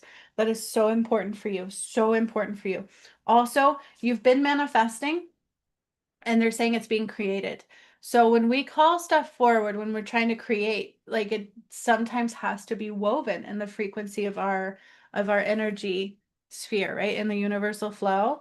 And so there is some of that here. It's not yet time. Things are being woven. Wait. So what I'm hearing is be omnipresent. Don't worry about when, because when we think about when, it blocks everything. Okay. That's like worrying, taking us out of the now. Um, we must just do what's in the now to clear out to be more open to receptivity. Okay. So perspective is everything. Uh, stay in the here and the now. And that's something I said recently. So of course that's coming up. You're in a bit of a dark night of a soul, and that tends to kick our butt a little bit. But it's about being able to see our truths, see the truth, feel the truth, and be the truth. And so help you God. And then you set it free. Because you see all this darkness and this little light bubble right here. That's what it's very loud in your message. Dark night of the soul. Like I'm surrounded by darkness. Perspective. You're not. Shine the light into it all. Okay. Keep shining light into it. Stay omnipresent. So important, or it will get overwhelming. It's almost you'll drown in it if we're not omnipresent. We're not in the here and the now only. Okay. Omnipresence is just open to what is rather than trying to create what we think it should be. Okay. Being omnipresent in the here and the now, and stop trying to control things. Things don't happen in your time. They happen when we're aligned. Does that make sense? How do we get instantaneous manifestations? Because we're 100% aligned. If you don't, there's work to do. And so the universe is helping you, like, create that magical creation. I felt like Lucky Charm. What are deities? Deities. You're surrounded by deities right now. I actually need to look that up. Well, my brother messaged me. And then I keep hearing, pay this, pay this. Like, oh, this fear mongering with money. Fine, shut everything down. I don't care. Okay, deities. What are deities? Let me see if I spell it right. Supernatural being, typically a god or goddess, believed to control or influence some aspect of the world. The word deity itself means divine nature. Deities are central to most, so I answered it myself within there. I said goddesses. Deities are central to most major religions, and their powers and attributes vary greatly depending on the belief system. So also remember when I told you have some religion aspects to clear. Yeah, that's also coming through here.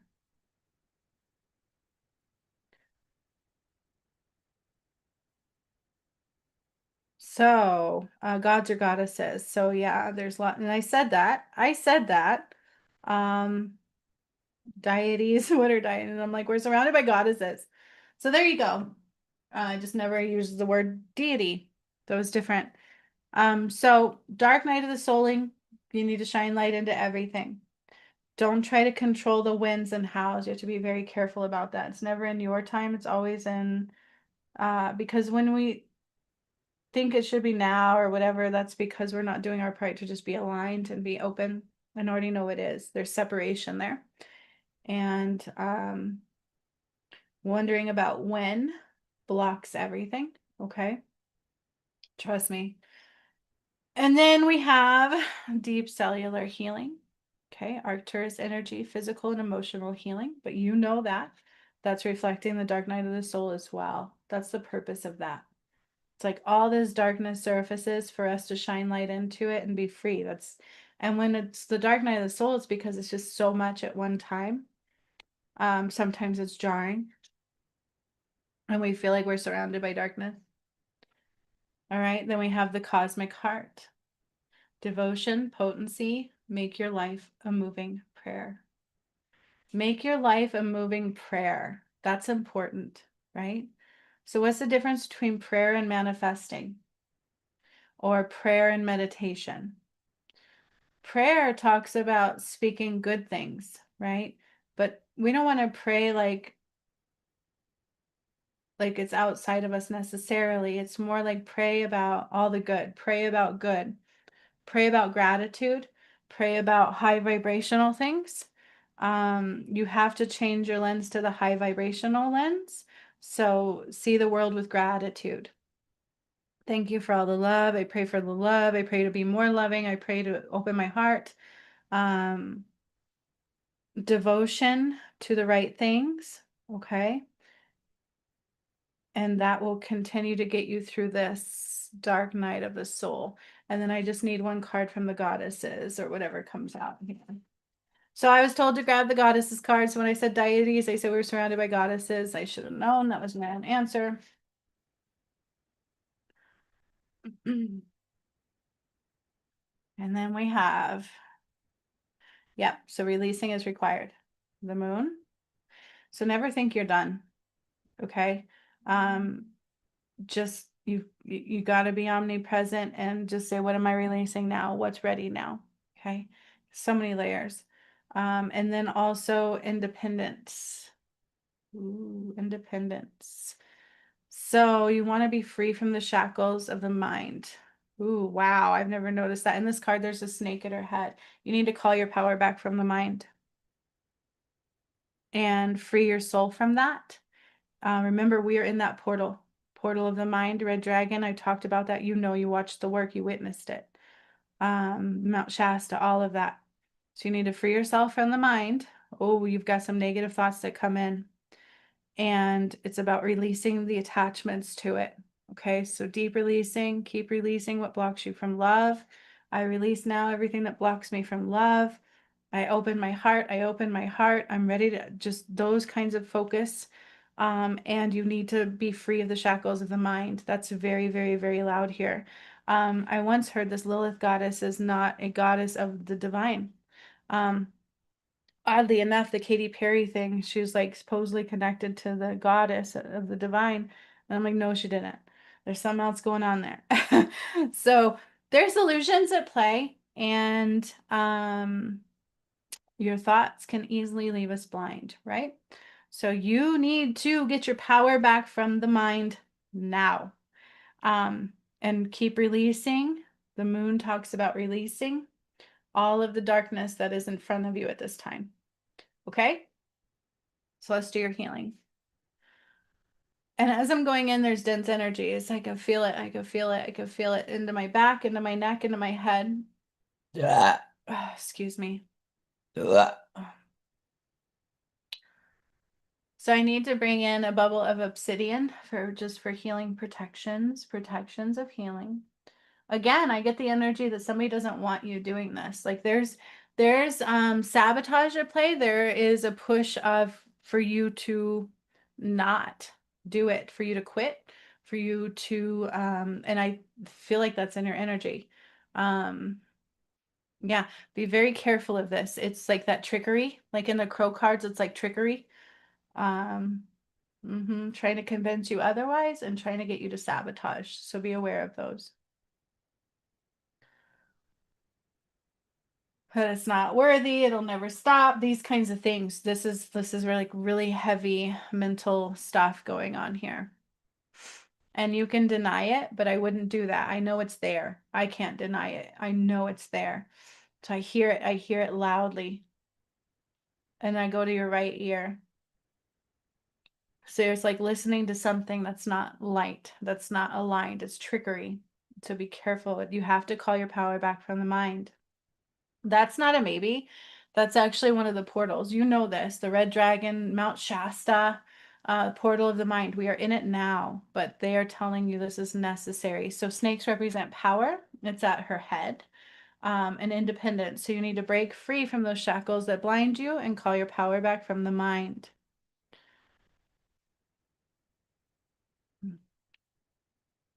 Am I ever done? I remember just saying, are we ever done? And I'm like, sweetheart, the ascension's not done. Like, we're clearing out lifetimes upon lifetimes of darkness. It's not about being done.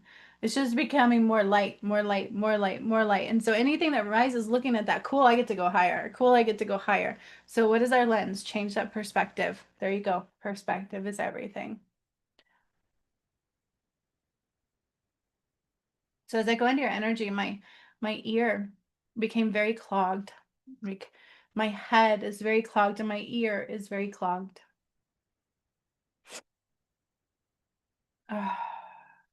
So I brought down a bubble of protection of onyx, and now I'm going to start drawing up through the water. So I'm going to take a line of light, but I need to go through the water. This reminds me of the other day, the wash of water, being cleansed by water.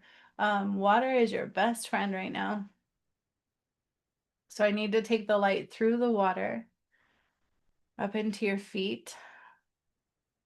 And right as I did that, I got the shooting pain in my right heel. So I'm going to tune in.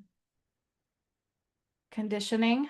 Yes, so you are definitely shackled by that mind. I can see it. It's like heavy. It's like a weight, a heavy weight weighing you down. Boy, that was a lot of strain to say all that.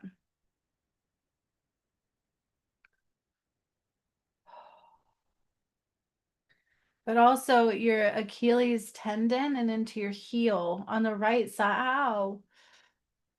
Is where I'm at, and it actually hurts. Like it's got very painful as I'm going in here, and I'm like, I know I wasn't injured there. Like I wasn't hurting right before we did this. And I go in there and it's like severe pain, like shooting, like grr, grr. And so as I draw light in, I'm drawn to the heel and then into the back of the ankle. And I kind of go up into the Achilles tendon, the ligament. So I don't know if you sprained your ankle at one point. There's something going on here. It doesn't feel very good.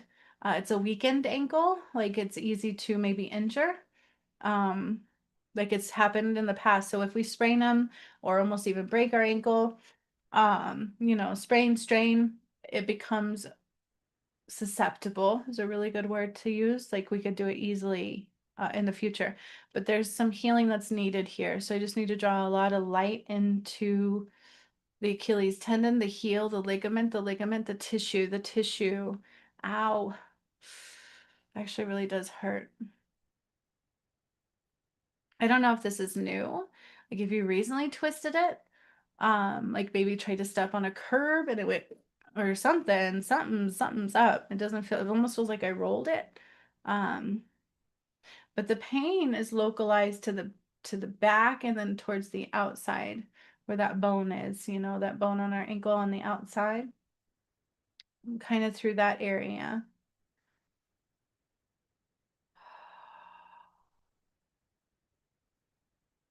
So I was drawing some light through there. The pain subsided. So it's not like a horrible, like massive injury, but it was definitely a little painful. So I'm just bringing a lot of light into it still to allow it to continue healing. And I feel like it did affect your Achilles tendon because as I go up, it's like I feel like that was like pulled and strained in a way. So anyways, I'm gonna draw some light up both your calves. And even into the right calf, I need to remove some debris. So almost like water retention. Water retention. Like, I feel like your physical vessel is like you're working overtime in all these energies, and I can see that on a physical level. Absolutely, because I hear your heart as well. And I'm hearing like love is needed so much. Your body is requesting love. Have you ever just spoken love to yourself? I've done it, especially since I got this new DM and my journey, it went the way it went. I've literally had to sit there and say, I'm beautiful, I'm worthy, I'm beautiful, I'm worthy, I'm beautiful, I'm worthy. And your body will start to go woo, like it's like talking to a plant with love, right? Nurture your physical vessel. Also, salt retention. Salt retention is what I'm hearing as I'm going up through your body, through your calves into your knees. There's some salt retention. Adipose tissue. So they might be connected. I don't know if our adipose tissue retains salt or if it's affecting that, but I set them together for a reason, I'm hearing. Okay. So I'm going up, and this is just in your calves. I haven't even made it past it. I'm going up to your knees, into your thighs, and into your hips. So you're resisting me. You're resisting me. You're resisting the light sometimes. It's your resistance that's literally resisting the work, my light. Um, and I don't know if you notice that. I don't know if you see how you're doing that, but I do. I see it. There's resistance. Judgment based. So be mindful of that. Which is odd, right? Because you're a warrior, you show up, but there is resistance internal. So there's always more going on than meets the eye. And if it's not dealt with in the moment it happens, it builds up, it becomes compounded, and then the next thing we know, it's too hard to get back, right? Does that make sense? So be aware of the resistance. And that comes with the portal of the mind. I can see it. There's also some subconscious programming playing out, playing out, playing out repeatedly. You need to release the shackles of the mind. I told that was came up a while ago, so now it's going to be a little harder. So truly work through that portal of the mind, the shackles of the mind. Got to get your power back from there. It was my head. Now my head hurts. It's not necessarily about thoughts. Like my head hurts. Your physical vessel is it feels like an internal battle, but that makes sense to the energies you're dealing with too. So there's salt and water retention. So I feel like a water buildup. Then I also hear adipose tissue. And then there's a salt buildup as well. Salt and water retention. So I'm gonna start to cleanse those out. And as I'm doing that, like from the legs, like draining, draining, draining, draining, I'm drawn right to your kidneys. So I'm going to beeline it right to your kidneys. And there's a little detoxing release required. So stress, I feel like might be a bigger culprit because I hear stress affects our body in ways we don't see. Also the resistance. So our physical body knows that we should be up here in the light. And when our emotional one battles that, it becomes an internal battle of a physical and emotional nature. So that's actually happening here. Because of the healings and the upgrades you've had, your body's trying to be up here. And so it's like button heads a little bit, but it's also being affected physically.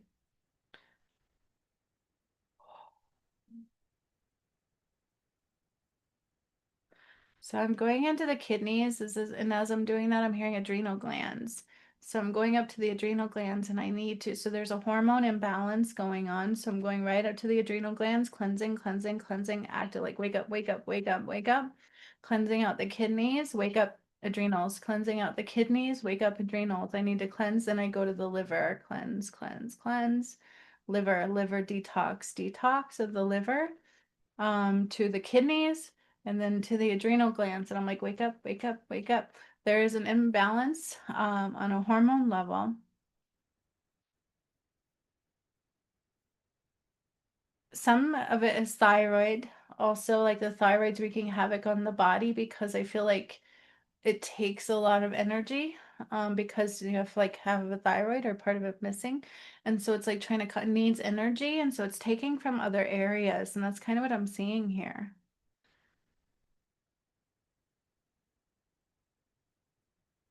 Because all of a sudden I'm drawn to the throat and it hurts really bad. So I don't want to say it hurts really bad, but it's not pleasant. It's like a lot of pressure and it's like almost like and then there's anger itself, anger at the journey. You get a little angry at God, but you don't want to admit that because you feel like that's not a good thing, but it's just an emotion. Just don't carry it forward. But it's okay to say rah for a moment and then be like, okay, I'm sorry. Let's clear that out. I released something. Just be careful what you say, like, oh, I'm just frustrated. Like, I need to have a coming in Jesus moment. You know what I'm saying? Like, it just depends on how we word it, but the frustration's there for a reason. But that's okay.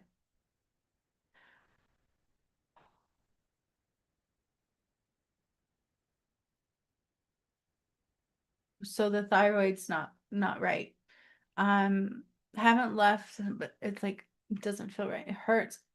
It's like pulling all my energy. It's like draining. And I can feel it's like really heavy. So I'm in the kidneys and the adrenal glands and the liver, and I'm gonna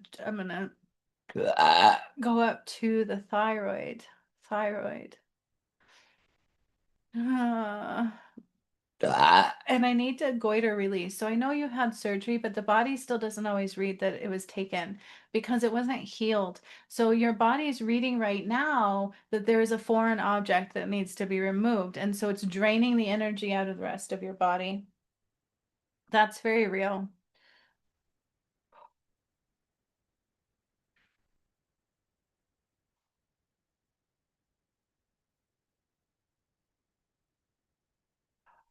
And there's a lot of distractions um, to be aware of.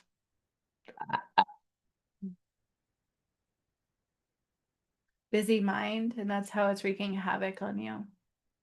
The mind, distractions, thoughts, words, um, constant focus in what doesn't matter. You have to be very careful with that because when we're in the dark night of our soul, we don't want to drown in the darkness. We want to come to the light. You know what I mean? It's like bringing a big chunk of your shadow to the light. And that's kind of the purpose of a dark night of the soul, is so that we can do that. But the right lens, the right perspective is constantly needed.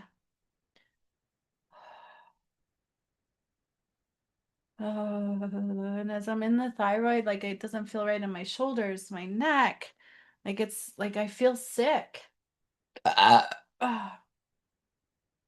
And I'm hearing goiter releasing. I need to release it as if before you had surgery, like when it was at its severest point. So we can have surgery all we want, but the body gets confused. It's like, wait, you may have taken the component, but the sickness is still being read. A lot of times it's true. I know I've seen this across patients, like, and oddly enough, is even if you take something, the body still thinks it's there. They call it phantom. Um,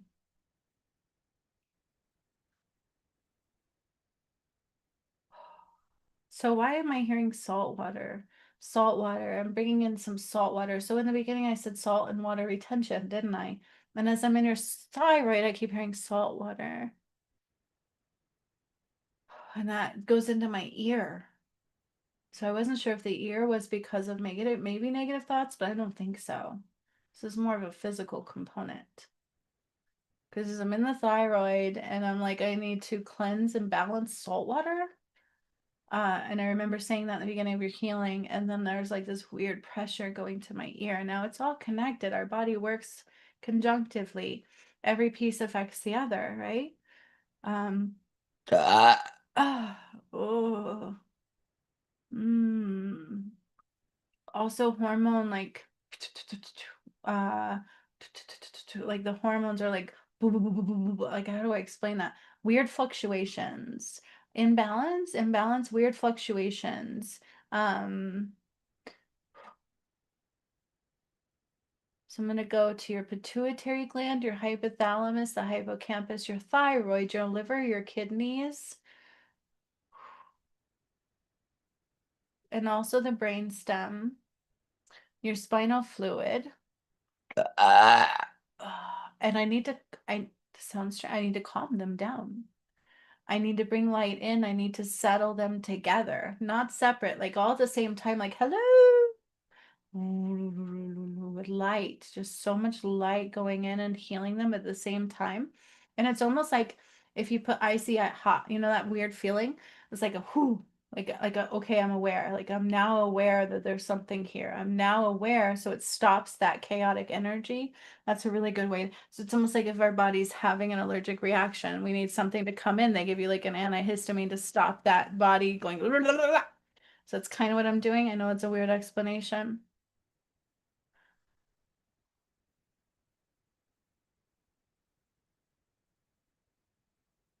And you also have to be very aware of the matrix components because I'm in your spinal fluid and I have to re-heal the medical matrix. So I don't know what happened there.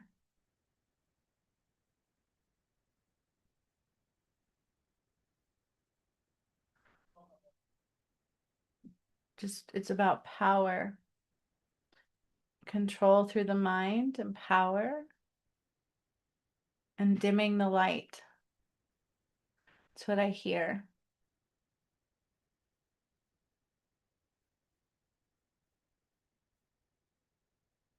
So I'm going down into the spinal fluid and it's also going into the DNA coding. Your helixes, your DNA coding, genetic blueprint. And I'm just healing here. I'm releasing some toxins, some muck and some yuck, and calling your power back. I'm not here to tell you it's not about that. I just need to do the healing. That's all I know. I don't know what happens in your day to day. I just need to do the healing. And then I go back to the thyroid. So this could be old. I don't know. But I need to go back to the thyroid. And now it hurts on the right side. Like on the right side, it hurts so bad. It feels enlarged. It feels like so huge. Like I can't barely swallow. It's almost hurting into my lymph node, like into my tonsils as well. Almost hard to talk. It really does hurt. Oh, so I'm drawing some light in through that. Oh, it doesn't feel good. Ooh, so as I'm going in, it's a like a bacterial like build like it's weird, and then also saltwater cleansing. Isn't saltwater good for healing bacterial? That's weird too because I heard salt and water retention. So weird. I don't know, but it's all it's coming through. So it's like as I'm in like almost like I'm in the goiter part, like this huge part, and it's like bacterial with a little blood tinge, which always tells me a bacterial infection was present.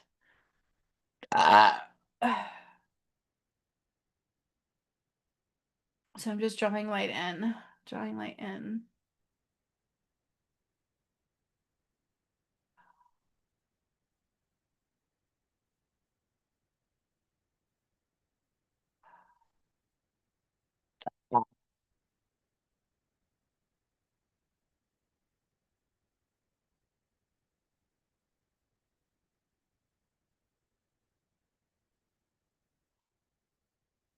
I'm still in the thyroid.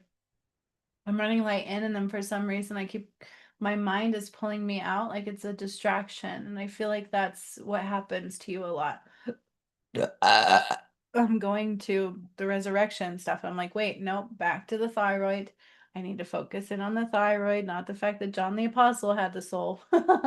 Going into the thyroid. So I don't know if that was one of your questions. Well, who took the soul of Christ? It was John the Apostle. But either way, it's a distraction. So I'm going back into the throat.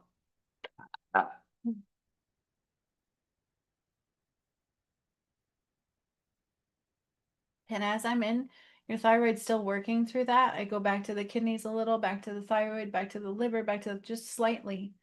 But also adipose tissue. Healing, detoxing the adipose tissue.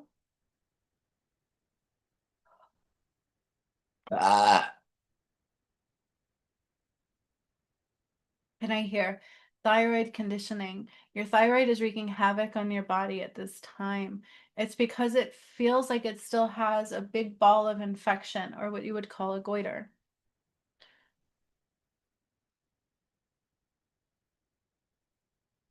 Ooh, so I'm working through that, and then I'm trying to balance the thyroid, which also helps balance our hormones. So I feel like that's why the body was wreaking havoc. It was like this weird of emotions and hormones. Emotions probably going up and down.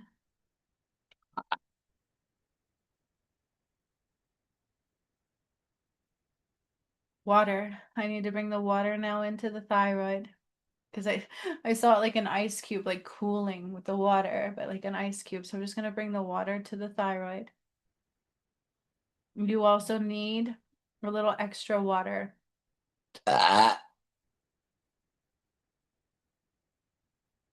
It's starting to feel better, but it's not 100% yet. Now it's like this point, this pinpoint on the right side of my thyroid.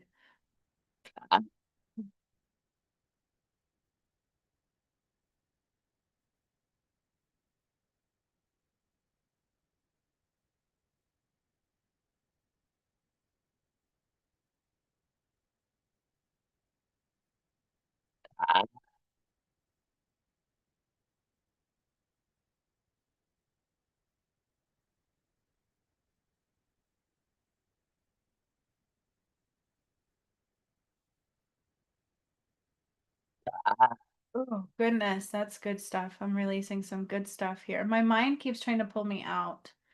And this is kind of, I feel like, relevant. I can't stay focused for too long, and that's not and I don't want Ari, well, I meditate, just know I'm telling you right now, your mind is wreaking havoc. Like I almost heard a thought, well, I could stay in meditation for a while. I'm telling you right now, your mind is wreaking havoc. It's pulling you out of focus a lot. It's controlling your focus. And that can mean multiple things. So, oh man, we're releasing some good stuff. Now I feel like it's moved in density a little over to the left bottom. So I'm just going to keep cleansing the thyroid. It's a necessity because it's wreaking havoc on your system, your hormones. It's wreaking havoc on your immune system and everything else. And the body's trying to almost fight that. Oh.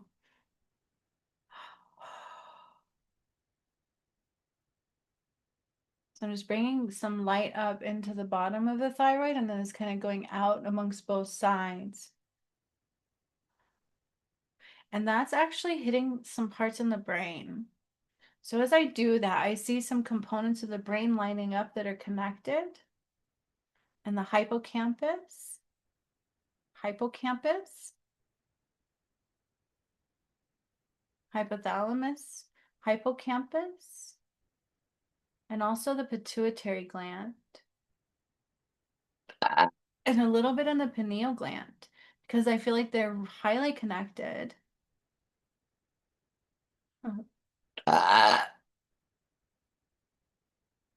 Oh, I gotta do it again. This was a lot. This was backed up.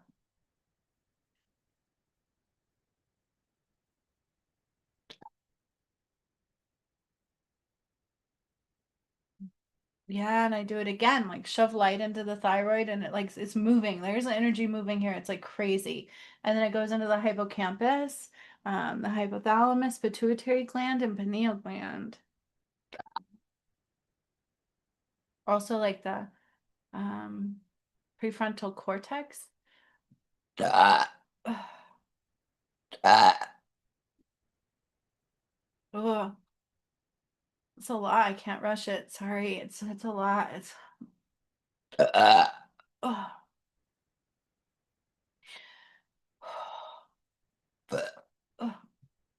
Ugh. And then it affected my kidneys. Like, oh, I just felt really yucky. Ugh. Ugh. Ugh.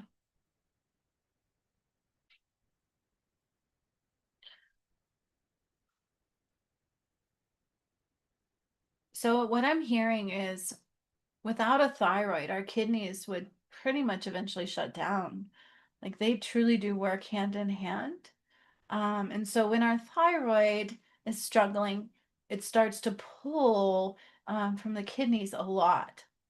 Oh, and I feel like even if like dialysis and things, it has something to do with a thyroid. Oh, oh, oh, oh.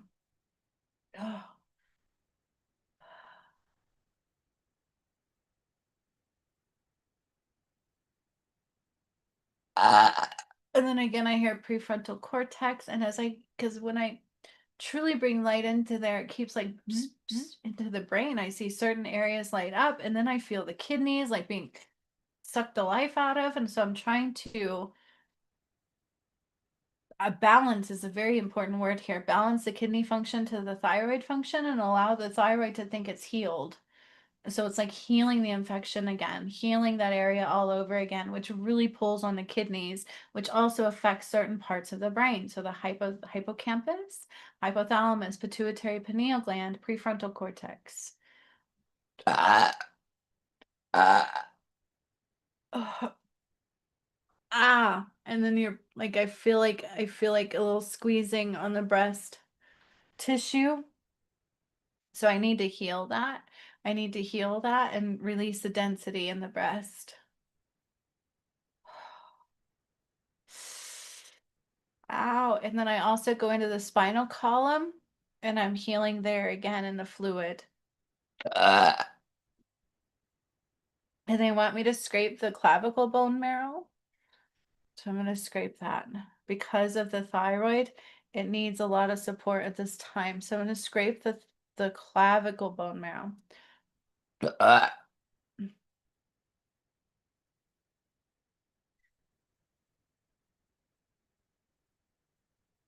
Oh. Oh, it's not 100% yet, but it's a lot less dense. It's now like towards the bottom. It now feels like a very small mass rather than a very large one. So I'm gonna send some more some more light into it. And I'm hearing testosterone. So I'm like, do I need to sense it? I need to balance testosterone. Even women have some testosterone, but it's like wreaking havoc. It's like you're out of balance in testosterone. So with that, I hear immediately epiglottis activation, like almost like bzz, bzz, bzz in the epiglottis to help it produce oh,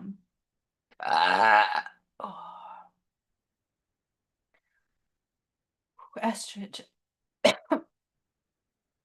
estrogen. And now it's starting to finally feel a little better. So it's literally too much testosterone, not enough estrogen, and my throat didn't feel right. Like it was weird.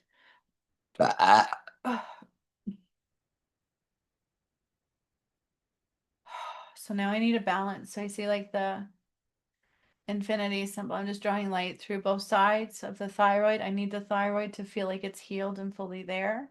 At least need to put that in the energy. Remember, you process what I do in the order in which it was received afterwards.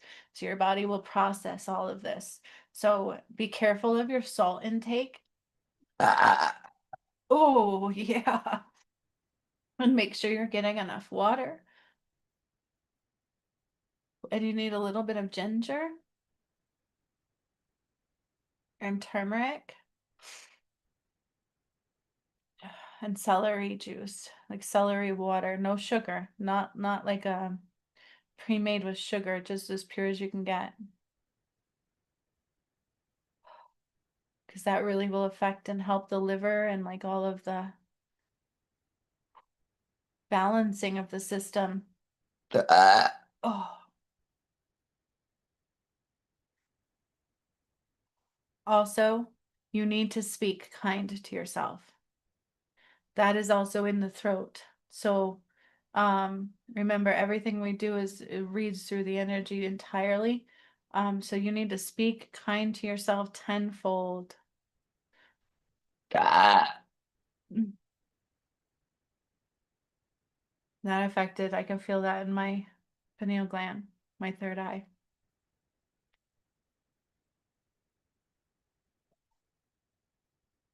I feel like it's slowing down now.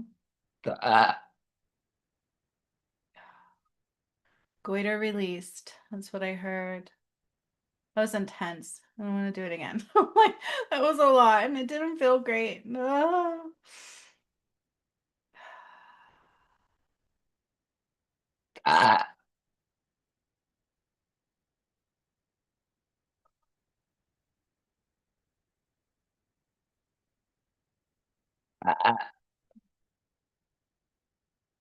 So I'm just holding space to allow that to process.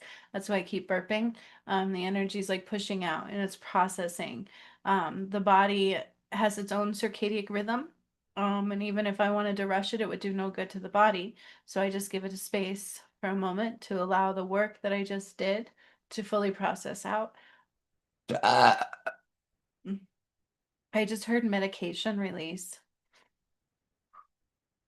So this could be old medications to new. I don't know what you're doing, but regardless, the body needed to release some medications from some point that probably dealt with the thyroid. Oh, and then this weird feeling down here, towards that like little indent in my throat.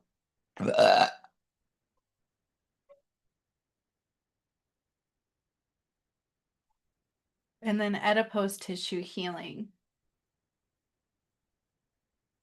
and connective tissue. Is there like a connective tissue connection?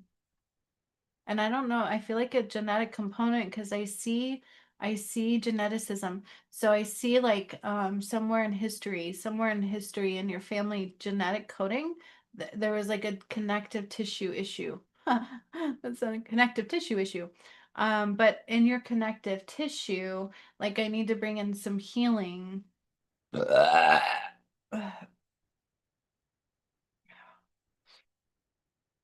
And then because it reflects also in the DNA. And this could be like future stuff. I don't know, but I just feel like a connective tissue issue. Sounds so funny. And it also reflects in the DNA. So there's somebody throughout history, somewhere in there, had a connective tissue issue, and I can read it through your system. That's what I feel like it is. It's not necessarily like I'm saying you have it now, but you might. You know what I'm saying? I just need to. I went to the adipose tissue, and then they said connective tissue issue. And then I read it in the DNA. Actually, I would be looking to your mom on that one. Yeah. I feel like I know but I see her in here and I see beneath her skin, and her skin is very frail and thin and irritated.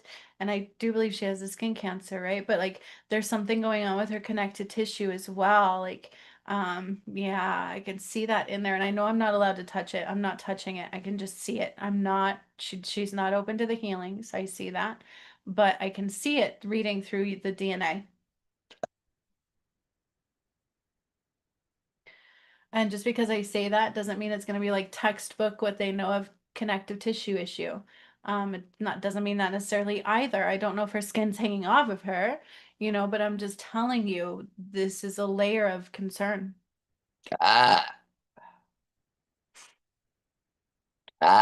Oh, finally. So I feel like I just need to give your body space to process everything I did. I feel like I'm starting to come to my physical presence.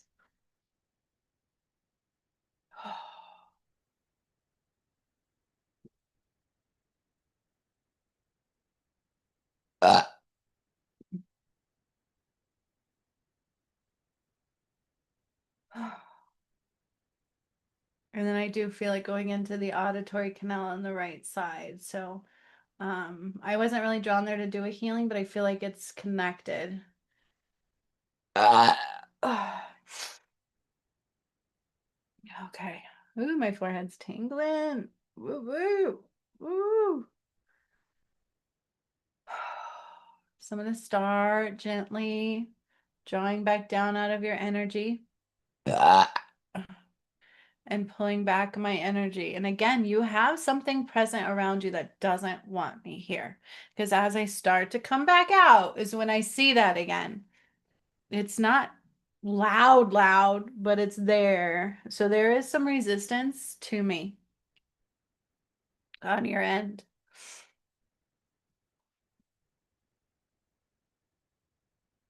And I hear wreaking havoc of the mind. And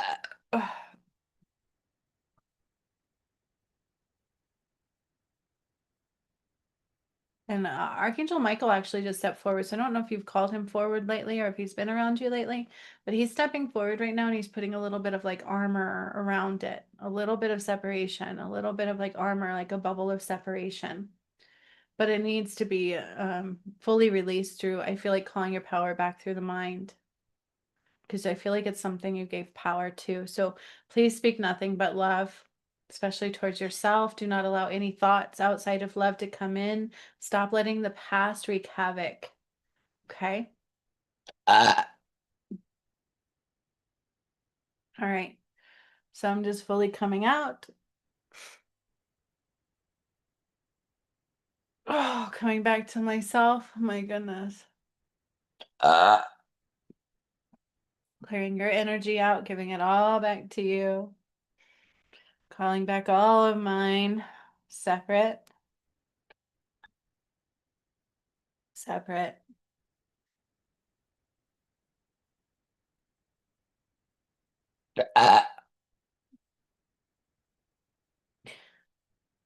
Oh, and I'm going to come back to myself.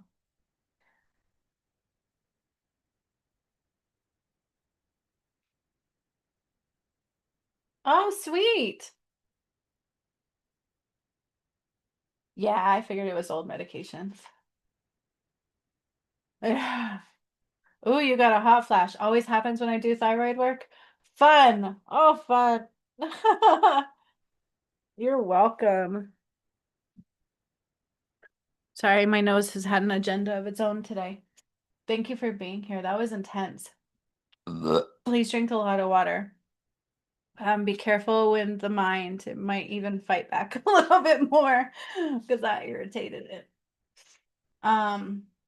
You have called in Michael lately. Yeah, I can see he's with you. I love that. I love that. Michael, he was always there in the beginning of my journey. He's such a beautiful angel. He's like one of the busiest angels in my opinion. He works overtime. He's a great guy. Truly a great, great guy. He does always have masculine energy. He's never come to me with feminine energy, so just is what it is. Michael's awesome. Awesome. Thank you for all the validations too. Yeah, right. Yeah, some of them like Haniel has come with both feminine and masculine. Um, it's pretty cool how they do that. So I think it depends sometimes on what we need, but Michael's always math. He's a masculine guy. Very beautiful blue sword. Oh, he used to come and just like wrap his wings around me when I was tired, activating the pyramids. I love him. He's amazing. Good angel to work with. Awesome sauce. Okay. That was fun. Thank you for allowing me to do your healing. I'm going to go right into are we on day 9 now of Octavine the Pyramids workshop and see what comes through so that I can spend the rest of the day with my chitlins. Okay. Remember, it is not a holiday of the light, but we can still celebrate and love. That's what we should be saturating everything with is love. Can't be shadow with shadow. So, awesome video. Probably a very long one. Thank you to those that stuck around and that listened to all things, that wanted to see how a healing works. Every healing's always different. They are never the same, ever. So I love them. I learn something new every time, and I'm always channeling them. This is why I record them, because I forget some things. I love you very much too. And I will see you soon in the workshop. Well, you'll see me, and I hope you guys enjoy the rest of your day. filling it with love and celebration and love and truth.